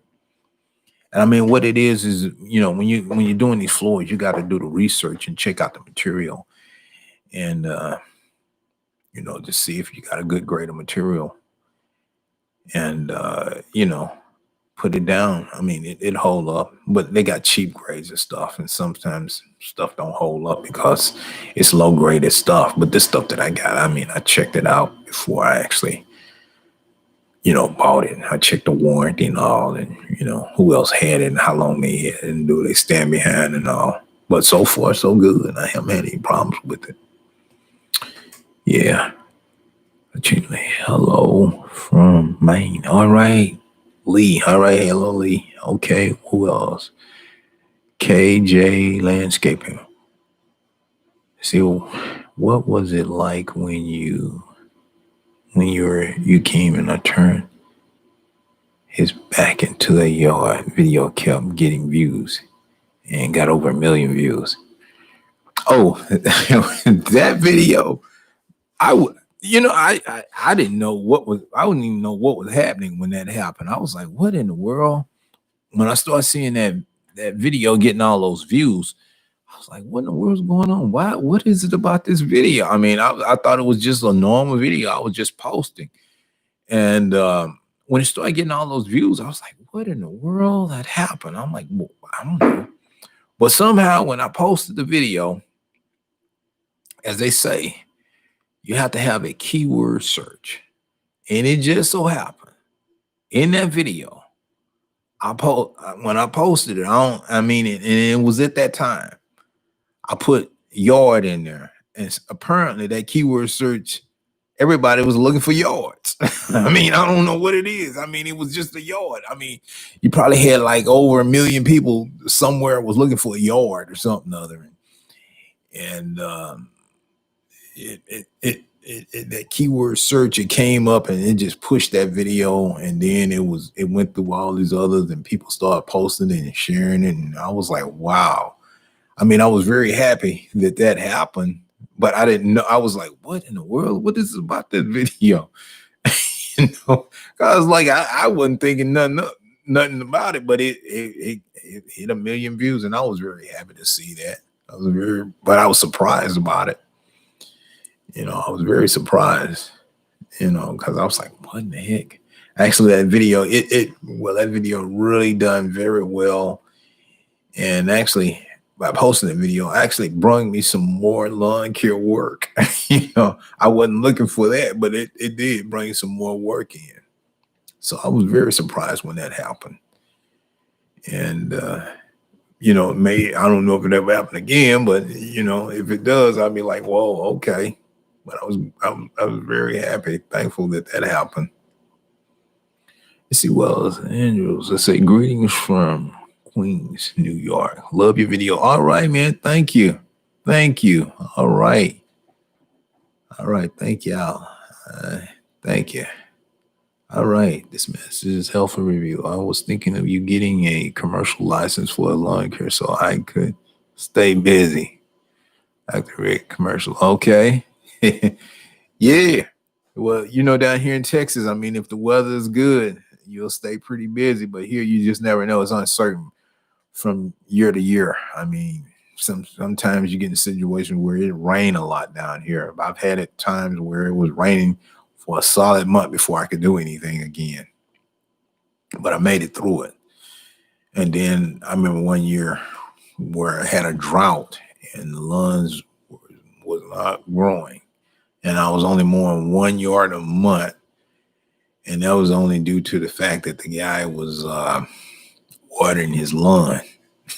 That's the only one lawn that I had to mow. But I made it through it. And you just got to be prepared for those types of situations, because you just never know. Hopefully, things will stay good. Okay, Justin King. Hello, brother. Hello, Justin. How you doing there, man? All right. Let's see. Let's see how is that. And Elders. Okay. Let's see. I was also working in landscaping. Been working in my father's business on and off since I was 5. Oh man, well that's great, man. That's great. Helping dad out. Love that. Always help your dad. Man, you gotta be appreciative of your dad. It's great if he was in and out of it. Yeah, because I miss my dad though. Yeah. See, Chairman Willie. Hi everyone. Okay, that's Willie. Okay. Okay. Let's see. Castle. Hey, Curtis, how you doing? Hey, I'm doing all right. I'm doing all right there. Joy. Mr. Curtis, enjoyed it. Keep up the good work and be safe and have a good night. All right, Judge. All right, man. Thank you. I plan on being safe. You be safe too. Yeah, be safe out there, man. Yeah. Okay. All right, man. Okay, Michael, do you have customers that ask you for proof for general liability insurance. Yes, I have customers that ask for that, and I show them the proof. That's in case something happens when you're working on their property. They want to know that they're going to be covered if something gets broken on their property. So I have it. You just never know, you know, when you're working on somebody's property. So it's always good to have insurance. And a lot of times I would not do lawn care with if I didn't have insurance. It's not worth taking the risk. So, I mean, when I do it, I feel comfortable in doing it because I have the insurance and I know I'm covered. And that's where you have to have that priced into your fee that you're going to charge for doing service. And a lot of times people will come out now and say, well, do they have insurance? I got proof of it right here. That's another sales pitch to get the price that you want for doing lawn service. You know, and be like, yeah, I can do it for cheaper, but if I didn't have to have no insurance and if something happened, I'm not going to be liable for it and all that. But no, you know, I'd rather have insurance. It's like, because I've had stuff where an accident happened and a customer told me that the window got broken. And, let's see. Well, I'll say, well, thank you for letting me know. I didn't mean to break it. She said, I know things happen, but I have insurance and we got that fixed and there's no problem. I still have a happy customer. Go on that way. And you want to keep the customer with a happy mind that, hey, if something happens, they're covered. You got it covered for them. But hopefully nothing happened. You ain't looking for nothing to happen. But you have that on your mind. You got insurance if it does. So you can work in a comfortable state of mind. Yes, yes. Okay, this is for being okay. Okay, see, where's that Avery guy at? Oh, Avery. Matter of fact, I just talked to Avery here earlier. Avery called me earlier and wanted me to do some lawn care work for him. He, you know, he had his own little business, but he's working for a company, what they call what's that? Wright Brothers, where they auction off a lot of heavy equipment, tractors, and diesels, and all kinds of stuff. He's been very busy doing that. But he called me earlier there, and matter of fact, texted me an address of this customer. He's wanting me to go and take a look at the property and do it for him. I'm like, okay. So hopefully, if I get some time, I'll check it out tomorrow. Yeah, but he's still around. Okay, let's see. Wallace link here. How do you? Let's see. What is it? How do you? What is it? Link here. How do you advise? Let me see. Advise. Advise. Okay, I don't know. Okay, whatever part you was asking me. Okay, Davey, do you run hour meters on your Walkman? How many hours do you got on the Taro Walkman? It has an hour meter. I need to check it. I don't know how many hours on it. I just worked that thing. It's probably got a lot of hours. I'm gonna check it tomorrow and see. I don't never pay the hour meter any mind. I just use that thing, change the oil, and try to change the oil like once a month or something other than it. But I don't never worry about the hours on it. But I'm gonna check it and see how many actually hours is on that engine. I look at it off and on some of them, but I haven't been checking them. So I'm gonna have to see how many is on. Well, it ain't on the turbo. I mean, I have it on the right more, but I know I don't have an hour on my Walkman turbo. Okay, Dave, be great channel. By the way, thank you, Dave. Thank you. Yes. I had a customer call me today and asked me, did I cut her yard today? But come to find out, someone cut it, and we can't find out who cut it. Okay. Sometimes that can happen. What can happen is somebody can get the wrong address and go and cut a property that they wasn't supposed to cut. And, they know that they done goofed up. They cut the wrong lawn and it went. But that happens sometimes. Yeah. But it's a good thing you let her know that you didn't cut it, because if somebody damaged something or messed up something, you're not responsible for it. So, it's like some people be like, oh yeah, I cut it, and they hadn't cut it. But no, if you didn't cut it, that's a good thing. You got to be honest with you. Go, no, I didn't cut it. I didn't cut it. Someone else cut it. I don't know who, but it wasn't me. You know. Yeah. See, call Lee. Okay. Good night. All right, Lee. All right.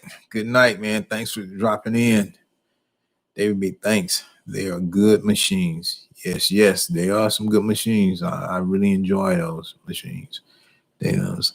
How's it going, Mr. Curtis? Hi, and God bless for Laredo, Texas. All right, Laredo. Yes, thank you, man. How you doing? I hope y'all doing good out there. Did y'all get any rain blow over that way? We got a little bit this morning here, but not a lot, but it was some. It detained me from work, though. But hey, I'm going to get up in the morning, try it all over again, see if I can get out there. Yes, yes. Okay. Let's see this man's for real. Okay, Dr. Rick. What if a customer doesn't pay or respond? It's frustration. It's frustrating as heck. Well, if you only mow the yard one time, let them go. Forget it. Just move on, man. It was a yard cut. If they want to be that way, just forget it. That's what I do. I don't even worry with them. I keep moving on. If a person want to be that way and they want to stiff you on a yard cut, those are not the kind of people you want. I always feel they'll get theirs in the end. Don't worry with them. Don't keep on harassing them about paying. Let that go. Just stay away from them. You just lost on that. Just cut your losses and move on.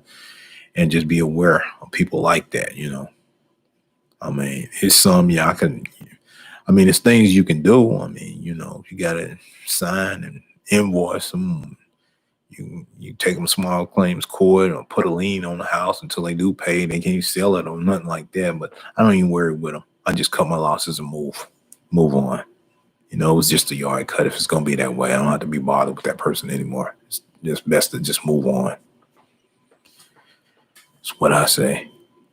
See, Dr. Rick, okay. Yeah, okay.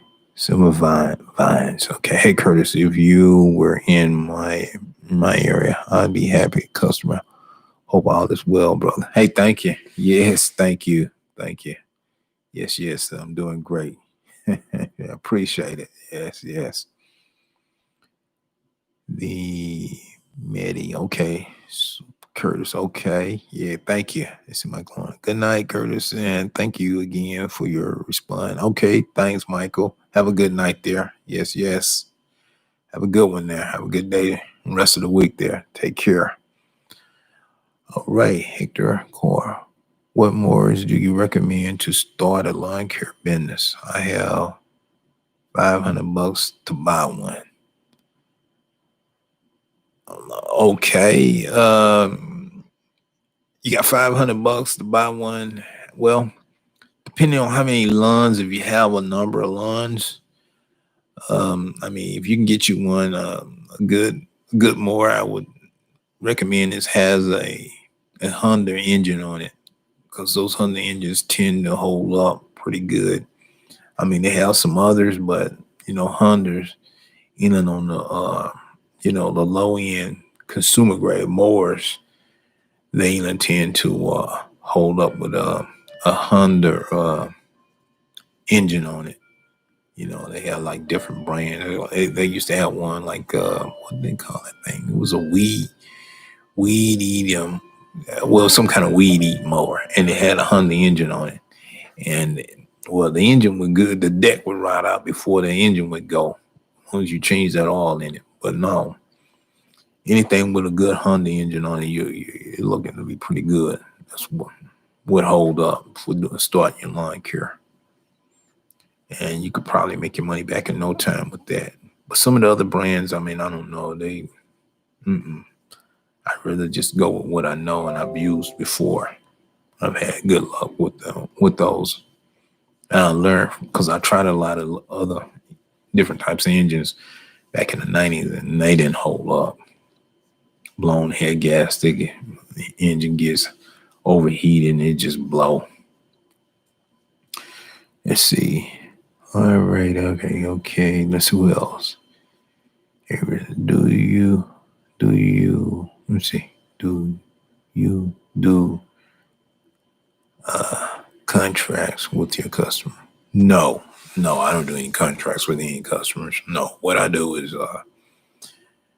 if they want to use me for the launch career season, if they want to break it off, that's fine. Break it off. I don't want no contracts. I don't want to, that's kind of like you're in a marriage and they want you to come in and all this and that. Well, we got a contract and they want to bound you to this. And I'm like, no, if you want to break it, you don't want me to come anymore, that's fine. So I don't do any contracts with them. It's just whenever, if you want me to keep coming, I'll keep coming. If you want to end it, you just end it and we go on. We go our separate ways. I'll move on. I don't want to be bounded to anything. And I don't want no customer bounded to anything with me. If I want to cut ties, I'm going to cut ties. I may decide that I don't want to cut this yard anymore. I don't want to do this anymore. So that way I can leave at any time. I can say, hey, I'm through. I'm quitting. And I'm not bound to a contract because I'd have to work the contract out. So I'm not bound. So I could quit anytime. I kind of leave it that way. Okay, let's see. Who is it? Chelsea. Okay. Do you do landscaping workers? No, I'm not big off into doing a lot of landscaping work. Something really small and all, but no, I don't have a lot of the tools and all the equipment just to do it. I mean, I could rent it to do it, but I don't get into that unless you can really see a lot of money into it, and you got to go in there and negotiate a good contract for doing the landscaping and getting all the equipment. So I don't really do it. I do nothing but the lawn care, and I do like little small stuff. If you want a little tree planted and some flowers and some mulch and stuff like in that, low end landscaping, maybe in that nature, but not all of where you do the pavers and the rocks and retaining walls and stuff. I don't get into that. So I'm just really small time, because you got to have a lot of money moving around for that, and you can get burned on some of those kind of jobs. Okay, how do you advertise your business? Basically, what I do is I advertise only online. Years ago, I used to use the phone book, newspaper. And they had some other green sheet. That's what I used to do years ago. In 2015, I stopped using any of that type of advertisement. The only thing I do now is advertise online. They got so much online marketing stuff that you can use that bring you in good business, and that's what I use. I don't use nothing else but that. And I've had good luck with it so far. I mean, because customers, like I say, everybody basically have a phone right now, and they're gonna carry their phone with them at all times. And so when they get ready to find something, they're gonna reach and grab their phone and do a search. And hopefully, if you got a web presence, yours will come up and you'll get picked to go and do a job. So basically, that's where it's at right now. Basically, online advertisement.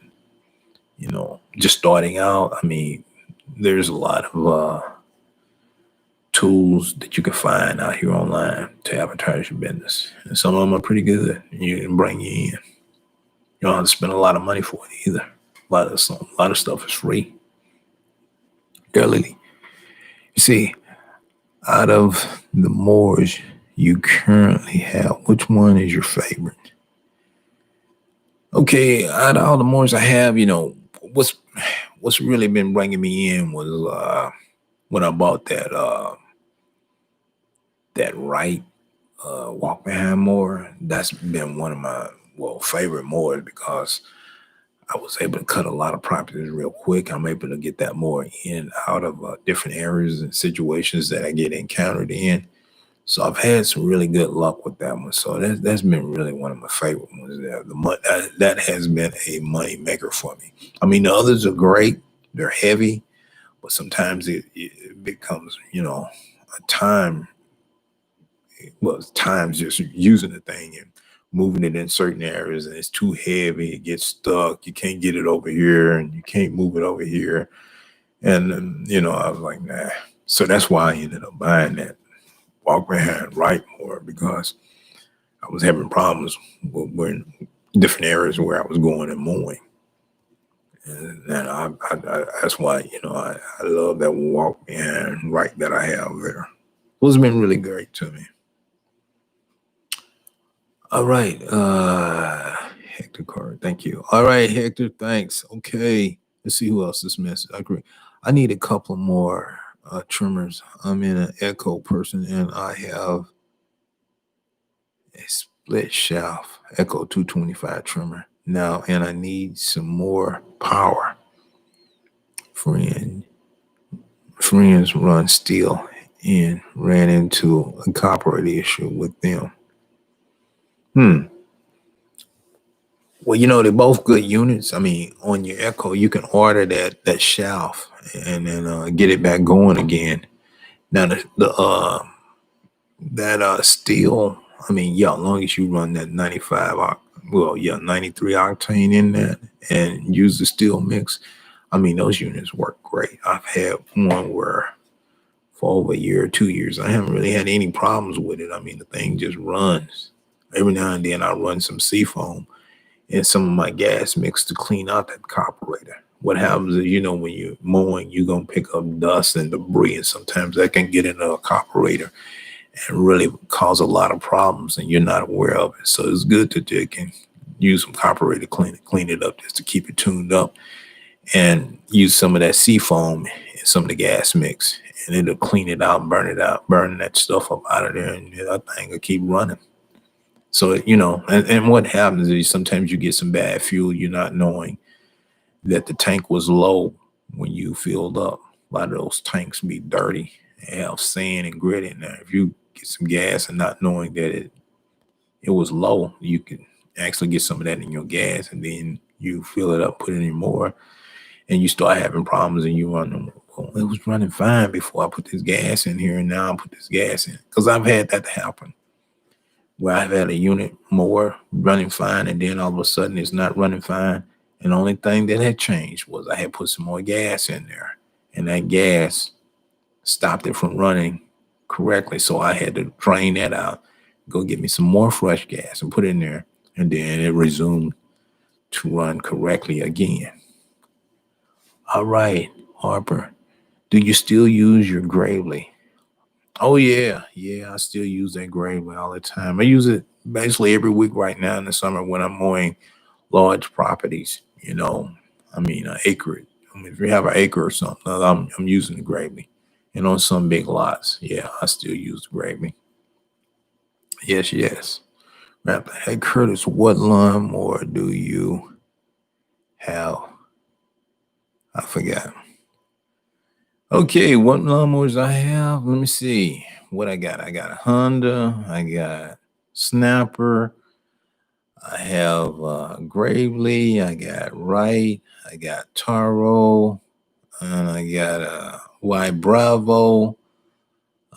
Just a number of mowers that I have that I, have used in my lawn care business.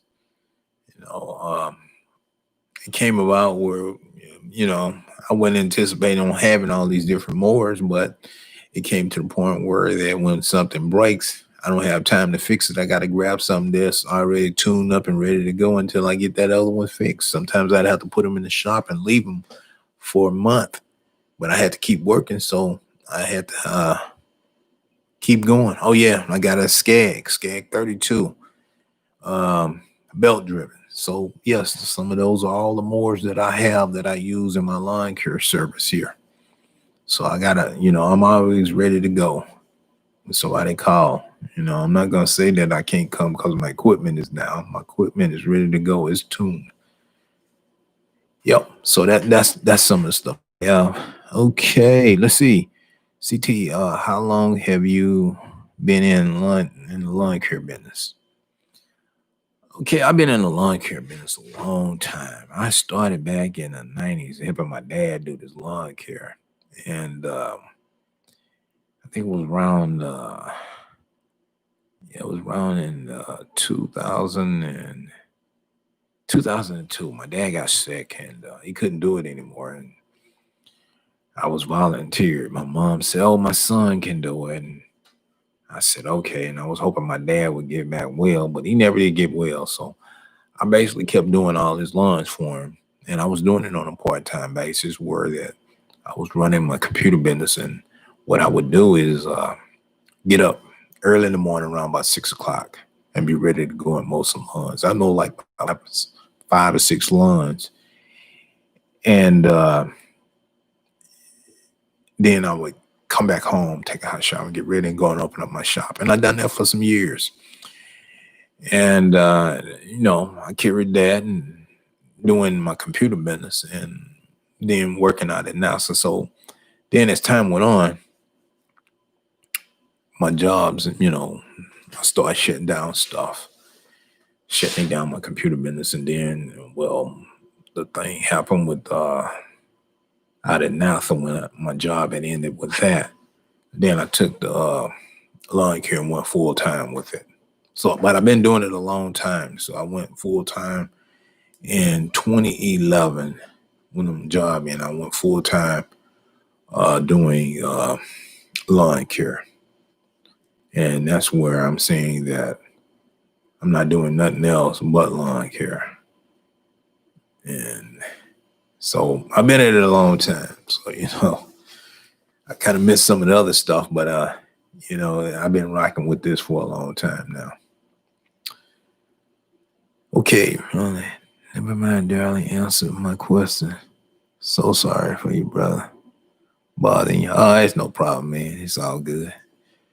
I have been watching your videos for about a year now, and I absolutely love the content. Keep up the awesome work. Oh, well, thank you, man. Well, thank you. Thank you.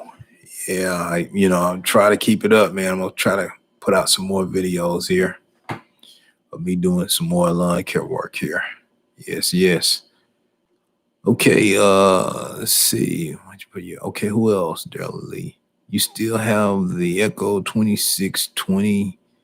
Yes, I still have the Echo 2620 was the 2620T. See, they have an Echo 2620, but it's not with the T on it. The T is for the torque. It has more torque with the T. So it'll come Echo 2620T. Then they have the Echo 2620. It doesn't have that extra torque in it. I mean, it works, but it's not as strong as the one with the T in it. I don't know what they've done to rev it up to put that T on there to make it a torque. Because I asked them about it, and they said, "Yep, they got a 2620 and they got a 2620T." So I got the 2620T, and I still have it. It's still good. It's still working. I just need to do a little tune up on it, put a new spark plug in it, and clean it up, and put it back out there. And I still use it off and on though. All right, okay, y'all. Who's next? Dr. Rick, it says, who made your blue lawn care shirts and how much per shirt? I got those shirts some years back. I had a company down in a little country town there, Conroe, when I was down there. Company was Super Blue. And what it was, I had heck, I don't even know what it was. I don't even know how much it was per shirt. Matter of fact, I'm gonna get some more made because I've had some people ask me about some hats and all, and I guess I'm gonna have to go on and get the hats, get some merchandise. Everybody keep asking me about that. When you gonna get? And I never was. I never did think nobody wanted any merchandise or anything. So I never really put in a lot of attention to it. But now I guess I'm gonna have to go on and set it up so everyone can order some merchandise, order a hat or a shirt or something other out there. Don't get me wrong, I appreciate it. I love it if somebody ordered. But I'm gonna try to get that all set up. I'm working on that right now, seeing how I can get it set up and make sure that everyone that want to order something is able to get some of that merchandise for as a hat or a shirt or something other out there. Yes, yes. Okay. Let's see down here. It said from the freedom game. Hey, very hot out. Yes, it's been very hot. It's been very hot out here. Yes, yes. Man, I tell you, some days I don't know. Be like, oh, am I gonna make it today? It gets brutal out here. Rally ground 2620 all day. All right, yeah, that's a good unit. Yes, yes. Okay, let's see who else. Do you like your white Bravo and Gen 2 skirt? Hey, I like that. I like that white Bravo. Okay, I still really use it. Okay, yeah, I was just reading something else. Yeah, I like the white Bravo. I mean, the engine on it is great. The only reason I haven't been using it because the self-propel portion of it is not working. I bought a new belt and put on there, and that didn't resolve the issue. So what I'm gonna do, I'm gonna have to get in contact with white Bravo and find out more about what's going on. Why it's not pulling? Do I need a new transmission or what? But I'm gonna find out from them and see exactly what's going on. And I like to get that white Bravo back out in action there. That's why I've been using it, is because of the self-propel portion. I bought a new belt and all of that. It didn't work. So hopefully one day I get some time. I'm gonna definitely see about getting that fixed and get it back going again.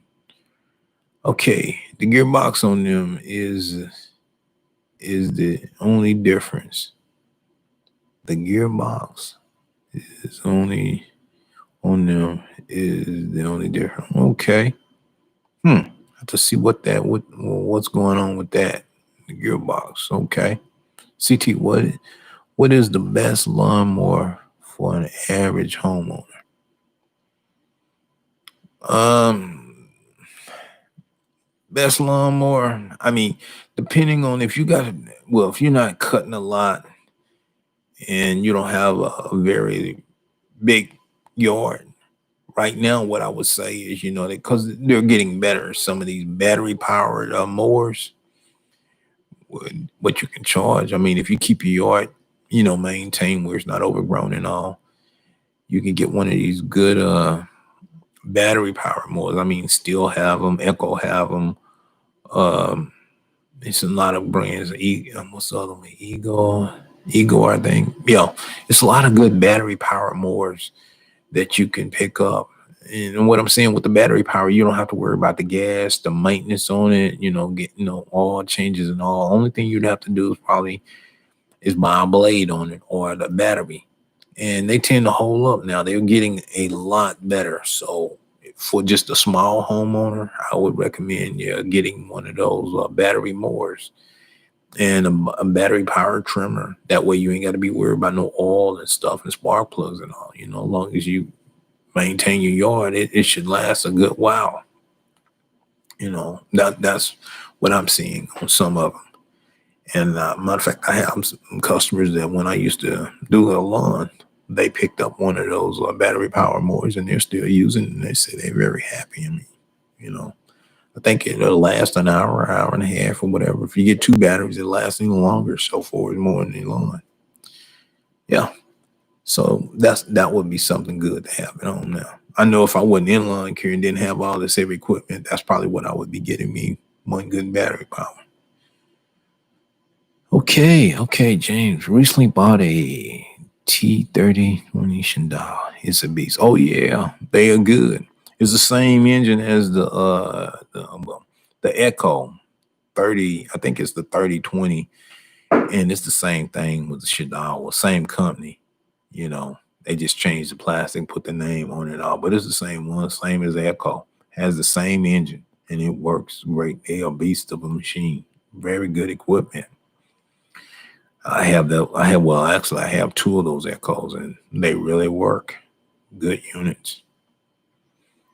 My Keeks. Okay. Hello, sir. Do you think people sometimes spend way too much money on their lawn? Well, no. I mean, if that's your home, so if anything that you're spending on the investment, you want it looking good. So, they buy the scrubs, the flowers, the trees, or whatever it is. That's a preference thing. That's what they want. So you can never say that they spending way too much money on it because it's their lawn. That's their property. They want it looking good. And so anytime you're willing to spend money to make something look good, then hey, it's well invested because you can get a return on that. If it looks good, hey, it's gonna move if they decide to sell. So no, I never say that they spend way too much money. It just depends on what they want. A lot of people have a lot of money, so they want to invest it in their property. It's something appealing. Sometimes they like that park appearance.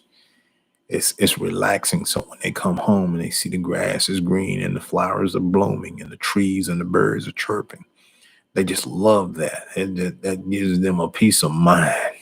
And so that's why they spend the money on that. Okay. Who else? Bushnell Dryer. How many customers do you have? I live in Ohio, work full time, and cut about 30 customers. Okay, how many customers I have? Well, I got anywhere from like 70 customers, something like that. At one time, I used to have 150, but 70 is enough. And sometimes that's too many. I have to back down on them. I don't, because it's so much demanding work. Like 30, that's enough, really. That's enough customers right there. If you got some consistent flow based customers at 30, that's enough right there. I don't need any more. No. Mm-mm. Yeah. But yeah, that's how many I have. It gets demanding. And you don't want to, what I say, a lot of times you can get too many and overwork yourself and hurt yourself. And you shouldn't do that. Let's see. Text T713. Do you offer lawn fertilizer? What I do, yes, I offer the lawn fertilizer. What I do is I inform the customer if they paying for the fertilizer, then I'll get the fertilizer and put it out there for them. So it's like I'm not licensed, with fertilizer and all of that, but I'll offer the fertilizer and put it out and I let the customer know. And they said, well, okay. And so, that's the way I do the fertilizer. Okay, Stephen Miller, top of the Elam from DC. It's hot. All right, DC. I've been there. Okay, matter of fact, I got some relatives that stay there in DC. I haven't been to DC in a while though. Yeah, I think last time I was in DC, when was it? It was in 95. Yeah, I passed through there. Yeah, I had some relatives that stay there. Yep. All right, DC. Yeah, I know it must be hot all over because I've been getting people from all over saying it's hot. Okay, Jake.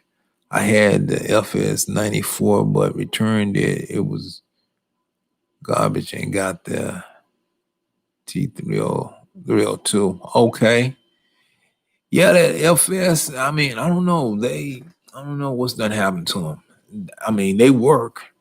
I had one and it still works. It's just I just need to clean it up and get it back out using it. It's like right now I'm using the Steel FS. What was that? The 91R, and then I got the 11R, and they're good units. I mean, I really like that 11. It's got more torque in it, and it's been a go getter. Okay.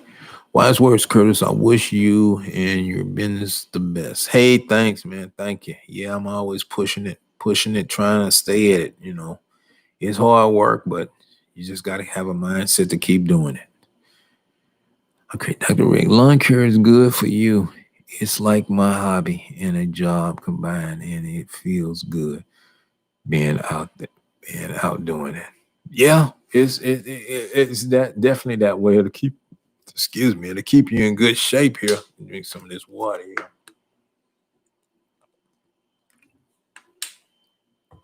Yeah, it'll definitely keep you in good shape and make you feel good and all.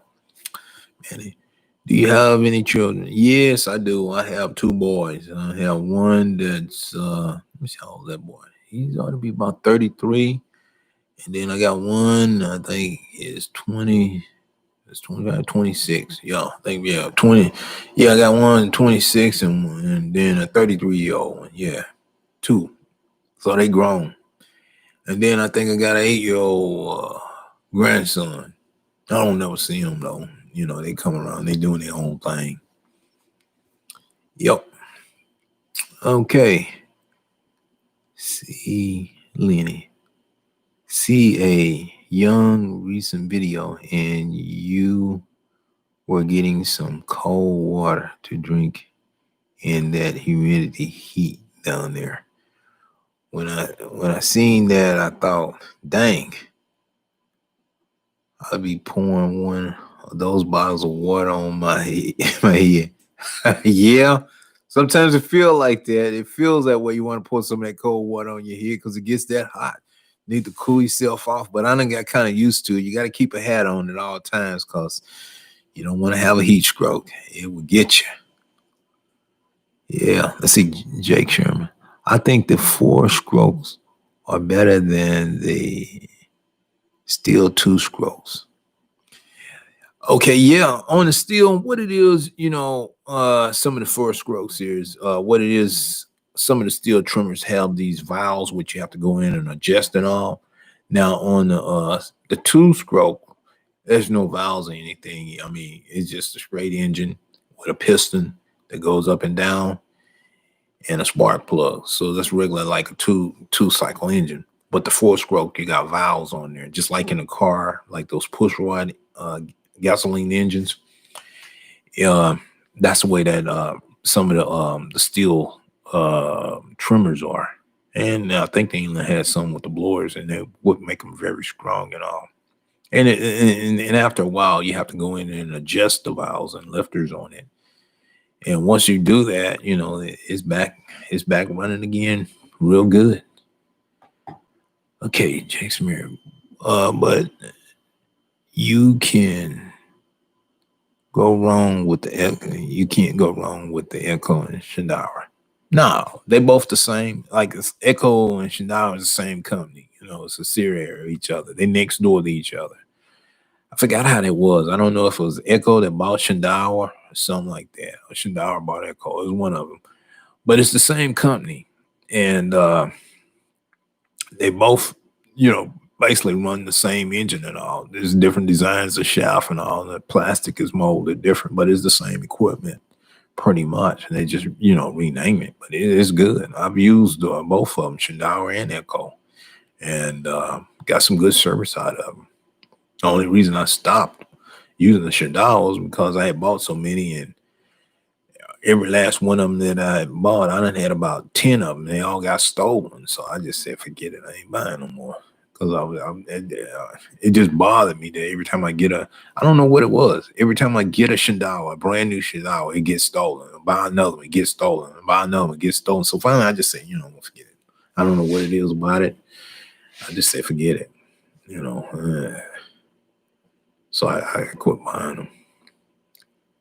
Let's see, here's Rory. How's the Toro 30? Oh, Turbo 30 is great. I've really been enjoying that engine. It's really was well worth the money that I spent for it. It has really came in handy for some of the yards that I cut, especially for some of the picky customers that don't want you to have any heavy equipment on there. That really came in handy. So I really enjoyed that. Yeah, but it's been really great for me. All right. This is okay, Dr. Ray. We want those videos where you work all the way until nightfall. You may be getting one of them soon because look like I'm gonna be back out there doing that again tomorrow. So I may be doing one where I'm working at nightfall. I may be working all day because I didn't work today. So you may be getting some more of them types of videos here soon, where I'm working at nightfall. Not that I like working at nightfall because I've been doing a lot of that. Don't make a video of it, but yes, I definitely have been working all day and working into the night. But I always like, I like to try to finish up before night because it's so dangerous out here nowadays. And, I want to get back home early because, I don't really like being out there at night. Yeah, let's see what else. Okay, let me see. John Wayne. What advice will you give to help in getting in and out of a property quicker? What it is when you take on a property, if you have your cell phone and it has a timer on there, set that timer as soon as you get to that property and watch what you're doing. If you're mowing first, or you're trimming first, and look at your time. And then as you walk along that property and working away, what can I do first the next time to improve my performance on getting that property done a lot quicker. Do I need to be over here, or do I need to mow it first, or do I need to trim it up first? What is taking up so much of my time? Is it trimming? Do you have to trim like the sidewalks and stuff like that? If that's the case, then get you some weed and grass killer for those cracks and spray in that. And you don't have to do all that trimming over there. Anything that you can do to cut down spending a lot of time in that area, that's what you look for. And then once you finish your property, you're like, man, it's taking me an hour to an hour and a half to do this your property. What can I do to improve it? So then you said, well, okay, this is what I'm going to do next time. I'm going to trim this thing first. I'm going to trim this. I'll get all that out the way first, and then I'm going to take and run it with my board. That's all I have left. So if you can trim it first and get everything out the way and get out of there quicker, then that's the way you do it. So you just got to have a plan of action on what you're going to do first to help you get in and get out of there quicker. Okay. So Logan, hold on. Let's see. Let's see. Hey, Curtis, big fan. As a licensed officer with a plan and science degree, do you think customers would find this desirable in a business, or do most customers look for the cheapest option? That depends. I mean, it just depends on the nature of the customer. I mean, you're going to get some customers that just going to be cheap about things. And then you're going to get some customers, money ain't no object. They're going to pay for whatever it is that they want, because, they got to have it because they got money and they don't mind spending that money. That's what I've seen. But if you're in an area where you get a lot of these customers that just don't have the money to spend, so they're going to be cheap. They're going to look for the cheapest thing always. They feel different about different things. But, it just depends on where you're at, what kind of customer base you're having. Yeah. Okay. They said, when are you going to take a holiday and go fishing? I don't know. I would, that may happen way in October or November or something when things slow up. When it's go time, you got to stay going at all times so that you can make some money, because, it's go time right now. And so I can't be taking off any days now. Would like to, but no, I got to go and make the money for right now. Yeah. Okay. Kind of big fan. Love your work on the yards with all the snakes where the grass was 4 feet high. Amazing job. Hey, thank you. Thank you. Yeah. Have to get out there, Kyle. Yeah, I have to get out there and work at it sometimes. Make something look good. But thank you there. Thank you. Glad you're enjoying it. Okay. Another one, Dr. Brick. When you work from morning until dawn, you know that you have made a good day of money, probably 400 or more. The most I have ever made in a single day was $645 by myself on 11 yards. Okay, yeah, that's good, man. That is good in a day. Yeah, that is very good. Yeah, when you work, I mean, from sun up to sundown, yeah, you can make a good day, I mean, it just depends on the nature of the property and where you are, and how quick you can get stuff done. I mean, I have my days. I mean, I don't try to mow that many yards right now. I'll still keep it at like 10 the most. But some of them are small and some of them are large, and it just depends. I mean, what it is I'm gonna give you an example. One year, that's what I would do every day. I used to do, $600-700 a day, and that was running 7 days a week because I had the client base. I had enough yards to do that. But now, for me running sun up to sundown in a day, if I just wanted to get out there and just really push myself to do it, I could do $1,000 a day just mowing some yards. Now, these yards that I'm taking on, they're big yards, not big yards, small yards. And what it is, I've got yards in there that's gonna pay 50. I got yards that's gonna pay 100. I got some properties that I'm gonna do that's like 200, 250, $300, and that's the way you make that money. But that's good. But how much did it actually cost me to make that money? It cost me a lot of time and running my equipment and running here and there. You got to look at your overhead cost. It's like sometimes you may be gone all day doing that. And it's like, is it worth it? Because sometimes it's not worth it. Because sometimes I want to go out and make a little money and then get back home and do something else, that's enjoyable than just being away from home all the time. And that's where, your time outweighs being gone all the time. That's not good. I don't work like that anymore because you spend a lot of money doing it too, and you be so tired when you get home, you can't do nothing else, and you be like, oh man. Then you get up and do it again, and it was like the money is just not there. I mean, you work yourself to death, you be so exhausted, it's not worth it. And that ain't happens even when you have a helper. You can burn a guy out working to death for a certain little amount of money, and it's not worth it. I mean, it's good to get out there and make some, but hey, you still got a life to live, and it's short. And you see what's going on now with all this pandemic stuff out here. So you want to be safe and healthy, and don't have yourself run down where that you can't overcome something. If you catch something, you want to be able to overcome any type of virus or whatever and bounce back. You get your resistance can get very weak, and you can't come out of certain situations. It's just like, just last week, I just come to find out it's a place that I go, where I buy my equipment and all. And there was a guy there, and I think he caught that virus and he passed. I mean, a good friend of mine. He's always there every time, there to help me and wait on me and everything. But he's gone now, and that was very sad when I heard that. And matter of fact, they put the place under quarantine. I was like, oh man. I mean, and what happened? I think he was sick. I think he had what's that thing they have, y'all? That sleep or something or something like that, where when somebody's talking to you, all of a sudden they fall off to sleep, and then in the next few minutes they wake back up, and then they'll fall asleep again.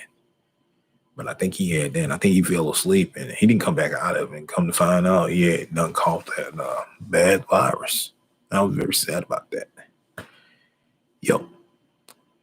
Okay, Nick. Okay. Let's see what else. Okay, let's see. Steve Williams. I prefer to trim first, but if I'm racing against the weather, I'll cut first and then trim. Yeah, I do that too. Sometimes I will get there and trim it up first, and then go ahead and trim it. I mean, trim it up first, then run it with the mower, or mow it first and then trim it up. One or the other, and I'll do it. Nick, great channel. Love the content. Hey, thank you. Thanks, Nick. Thank you. Jake Sherman, can you make some, let's see, POV vids? Okay. Okay, what's the POV? Okay. All right. Make sure I understand it. I want to make sure I understand. I'll try. Okay. Let's see. Will improve. Okay. What's up, Curtis from OB, Mississippi? Hey, man, I'm hanging in here, just trying to keep busy, stay safe and well out here, and keep working, trying to make this lawn care season. All right. Julian, what advice can you give a side hustle like me? I work a full-time job and mow lawns on Saturday. And what would it take to make the leap to mow full-time? Okay, if you got enough customers and you want to make that leap full-time, I mean, basically what it is, on whatever job that you have, you want to weigh the factors. I mean, whatever company you're working for, if you have like benefits, 401k, retirement, matching plan, and how long you've been working for the company. Is there any time, like in this company that you're working for, that you're going to become full vested and all of that? That's going to be hard to give up, to take a leap if you put any time in it. Say if you got like 10 or 15 years, I wouldn't do it. I would be staying there and trying to get all my benefits there in life. They lay you off, that's something totally different. But you got to weigh the factor in what all they're offering before you take that leap. Now, if you don't have all that, it's just a job that you've been on like a year and you ain't really built up anything and you're not really going anywhere on the job, then you add all that up and you see, you say, well, hey, I think I can do better by working for myself on my own. And then, because when you make that leap, you want to feel comfortable. You want to still stay in the same manner. You want to be able to still be able to work and save some money. So, that's when you're going to feel comfortable about it. And know that by having your own business that you're going to make it through no matter what. And I mean, it's hard work. It's not going to be easy. It's hard work. You're going to have to put some hours in it, and you're going to have to do some things you don't want to do, like work sun up to sun down to make it through this, because it's a seasonal based business. And depending on, the weather, if I'm going to have a good year or a bad year. So you have to keep that all in mind. I know sometimes people, they go out there and they make a leap, and then they kind of regret that leap because it didn't work out. It may not work out doing that because they didn't weigh the factor. Sometimes you may think that, if I do this, it's going to be greener over here. And I'm like, no, it may not work out that way. But then, I mean, you just got to weigh the factor and say, well, hey, I'm through with this company. I'm tired of it. I don't want to be bothered with these people. I'm ready to go ahead and do what I got to do. Then you're going to feel good because you made a leap, because you had to go on and do what you had to do, because you wasn't going nowhere anyway. And they wasn't giving you no raises, no promotion. And you wasn't just going nowhere. You became stagnated. You was going to be doing the same thing continuous. And you're like, listen, it's time for me to quit this. It's time for me to do something on my own. So I'm going to start my own business. And I'm going to go for it. And I'm not going to be looking back, and I'm not going to be regretting anything, because I'm going to be the happiest move that I've ever made by starting my own business. And that's when you're going to do good, because you've done something that you really wanted to do. So that's when you make that leap, because no matter what, this is something that you really wanted to do, and you're going to do well at it, because you're going to do whatever it takes to make this work for you. So that's when you say, hey, goodbye job. I'm finna go and start working for myself. I'm gonna work this hard for these people. I might as well be working hard for myself and building myself up. Okay. Who else out here? Okay, do you ever hit your backyard and following? Oh yes, Rick. Okay, this myself from you. PO, personal view. Okay. All right, personal view. Okay. All right, Dr. Rick. All right, yeah. All right. Okay, so hey Curtis, that sleep disorder is called Marshall. Okay. All right. Yeah. That's what that's what that guy had. Was a good friend of mine. He had that. Took him out though. I sure miss him though. He was a good guy. Became good friends because I would go there and buy a lot of equipment and stuff, and I always talk to him. I was sorry to hear that. Scrub still running a 48-inch walk behind with a 13 horsepower engine on it. Original engine from the 1992, incredible and reliable. Hey, that is great, man. That is great to hear that. You got something still running from that time. Like I said, if you keep that oil change, filter, and everything, those things are very reliable. They'll keep going. I mean, you can't beat that. That's something that's a legacy to have something like that where it just keeps running. Okay, yes, it's a Honda. All right, yeah, that Honda's good. Known for that. Jake, hey, have you ever got a customer that didn't pay you? Let's put it this way, Jake. I've got a lot of customers that didn't pay me. Yeah, I've gotten a lot of them. I don't worry about it. I just move on, I lost on that dealing with them. It just makes you learn about different people. They laugh in your face, hee ha ha ha, knowing that they don't really want to pay. Knowing that they done took advantage of the situation and didn't pay you. But that's okay. You on the up. At least it's not on you. They'll get theirs in the end. They'll get burnt even triple time twice. You should have paid. You should have paid that person when they came and helped you. You know, you should have paid, but no, you didn't make an effort to pay them. So now look at you. That's the way I look at it. That's just water under the bridge when I don't get paid. I'm like, man, forget that. I ain't gonna be bothered with them. It'll come a time they'll need help again, but I won't be there to help them. Sorry, you didn't pay me, but you cost me money. You cost me a lot of money and time and trying to cater to you, but it's okay. I'm still up here running. I'm still moving, but I got some good customers that see me through. They pay me. Okay, let's see, Dr. Rick. I run a Gravely Pro Stand 48 reel versus more. I may get a 36X mark turf trays walk behind. Next for the small gates. Backyard. All right. Okay, yeah, those are good mowers, man. Those are good. Yes, those are some good mowers there. Yeah, you got some good equipment there. Yeah, that's a good setup there. Take care of a lot of lawns there for you. Yeah, that is great. Hey, let's see. Damn, what time is it? Yeah. Okay, yeah. We'll probably have to end this and get out of here. What time is it? It's 9:48. I've been on here a good while now. What I've been on here live? How long I've been live? 2 hours and 30 minutes. Wow. I've been out here a long time, y'all, talking to everybody. Yeah, it was a Talk Tuesday here. Yes, it was. It was good. It was good. I mean, it was great to see, great to be online screaming and talking and meeting everyone. I know there's a lot of people all over. It's great to hear from everyone. I tell you, I really enjoyed this. Like I said, I'm gonna go ahead. I'm gonna have to try to wind this down because I'm gonna have to get ready for tomorrow. I'm gonna have to be going to bed early myself so I can get up around by 5 to get my stuff all, together so that I can get out of here early in the morning and get some lunch taken care of because I know tomorrow's gonna be a big day. Yes, it's gonna be a big day. It's on a Wednesday too. Oh, I got to really move some stuff around tomorrow because it's definitely gonna be eating into my lunch there. Stuff that I possibly could have taken care of today that I didn't due to the fact that it was raining. So, but that's okay. That's one of those things. I'm used to it. I'll get it tomorrow though.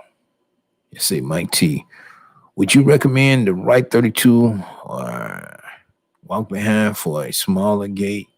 Your standard of yes, I would definitely recommend that. That's a good more.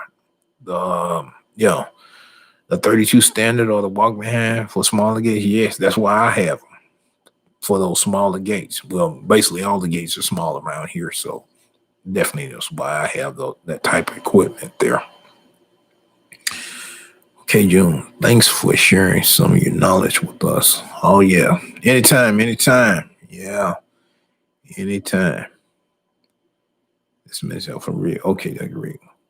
What height do you cut at? Uh, it just depends on the customer. Some of them they want to keep it at about a 4 or 5, and then some of them I normally keep it at probably about a 2.5 inches to 3, just to keep the grass from getting burnt. Not to scab it or anything, but I keep it along that area there. It tends to work out. So that's basically where I keep it. Let's see, scrub. Good chat. Get some rest. I'll be out doing the same thing. Oh yes. I tell you, I'm gonna get some rest here. I'm gonna get out of this chat, this screen here, and I'm gonna go and get some rest there. Yeah, I'm telling y'all, I'm gonna get out of here, and I'm gonna, like I say, I gotta get my stuff ready for tomorrow because it's gonna be a big day. I gotta get out early and moving and running because that's gonna be one of them days tomorrow where I'm gonna be working sun up to sun down because I know I got a lot of ground to cover tomorrow. So I'm gonna have to really get up running in the morning. But yeah, y'all, I'm finna go on and end this screen here. I want to tell y'all I enjoyed it, and I'll be back again soon on the screen. I don't know about tomorrow because I may be really tired tomorrow by the time I get in because it's gonna be a rough day. Wednesday. Oh yeah, I got some matter of fact, yeah, I got some regular, weekly. I got to get them weeklies out of the way, my regular customers. So I'm going to be really busy there tomorrow. So I'll get up in the morning. I'll get them all taken care of, though. I'll get them.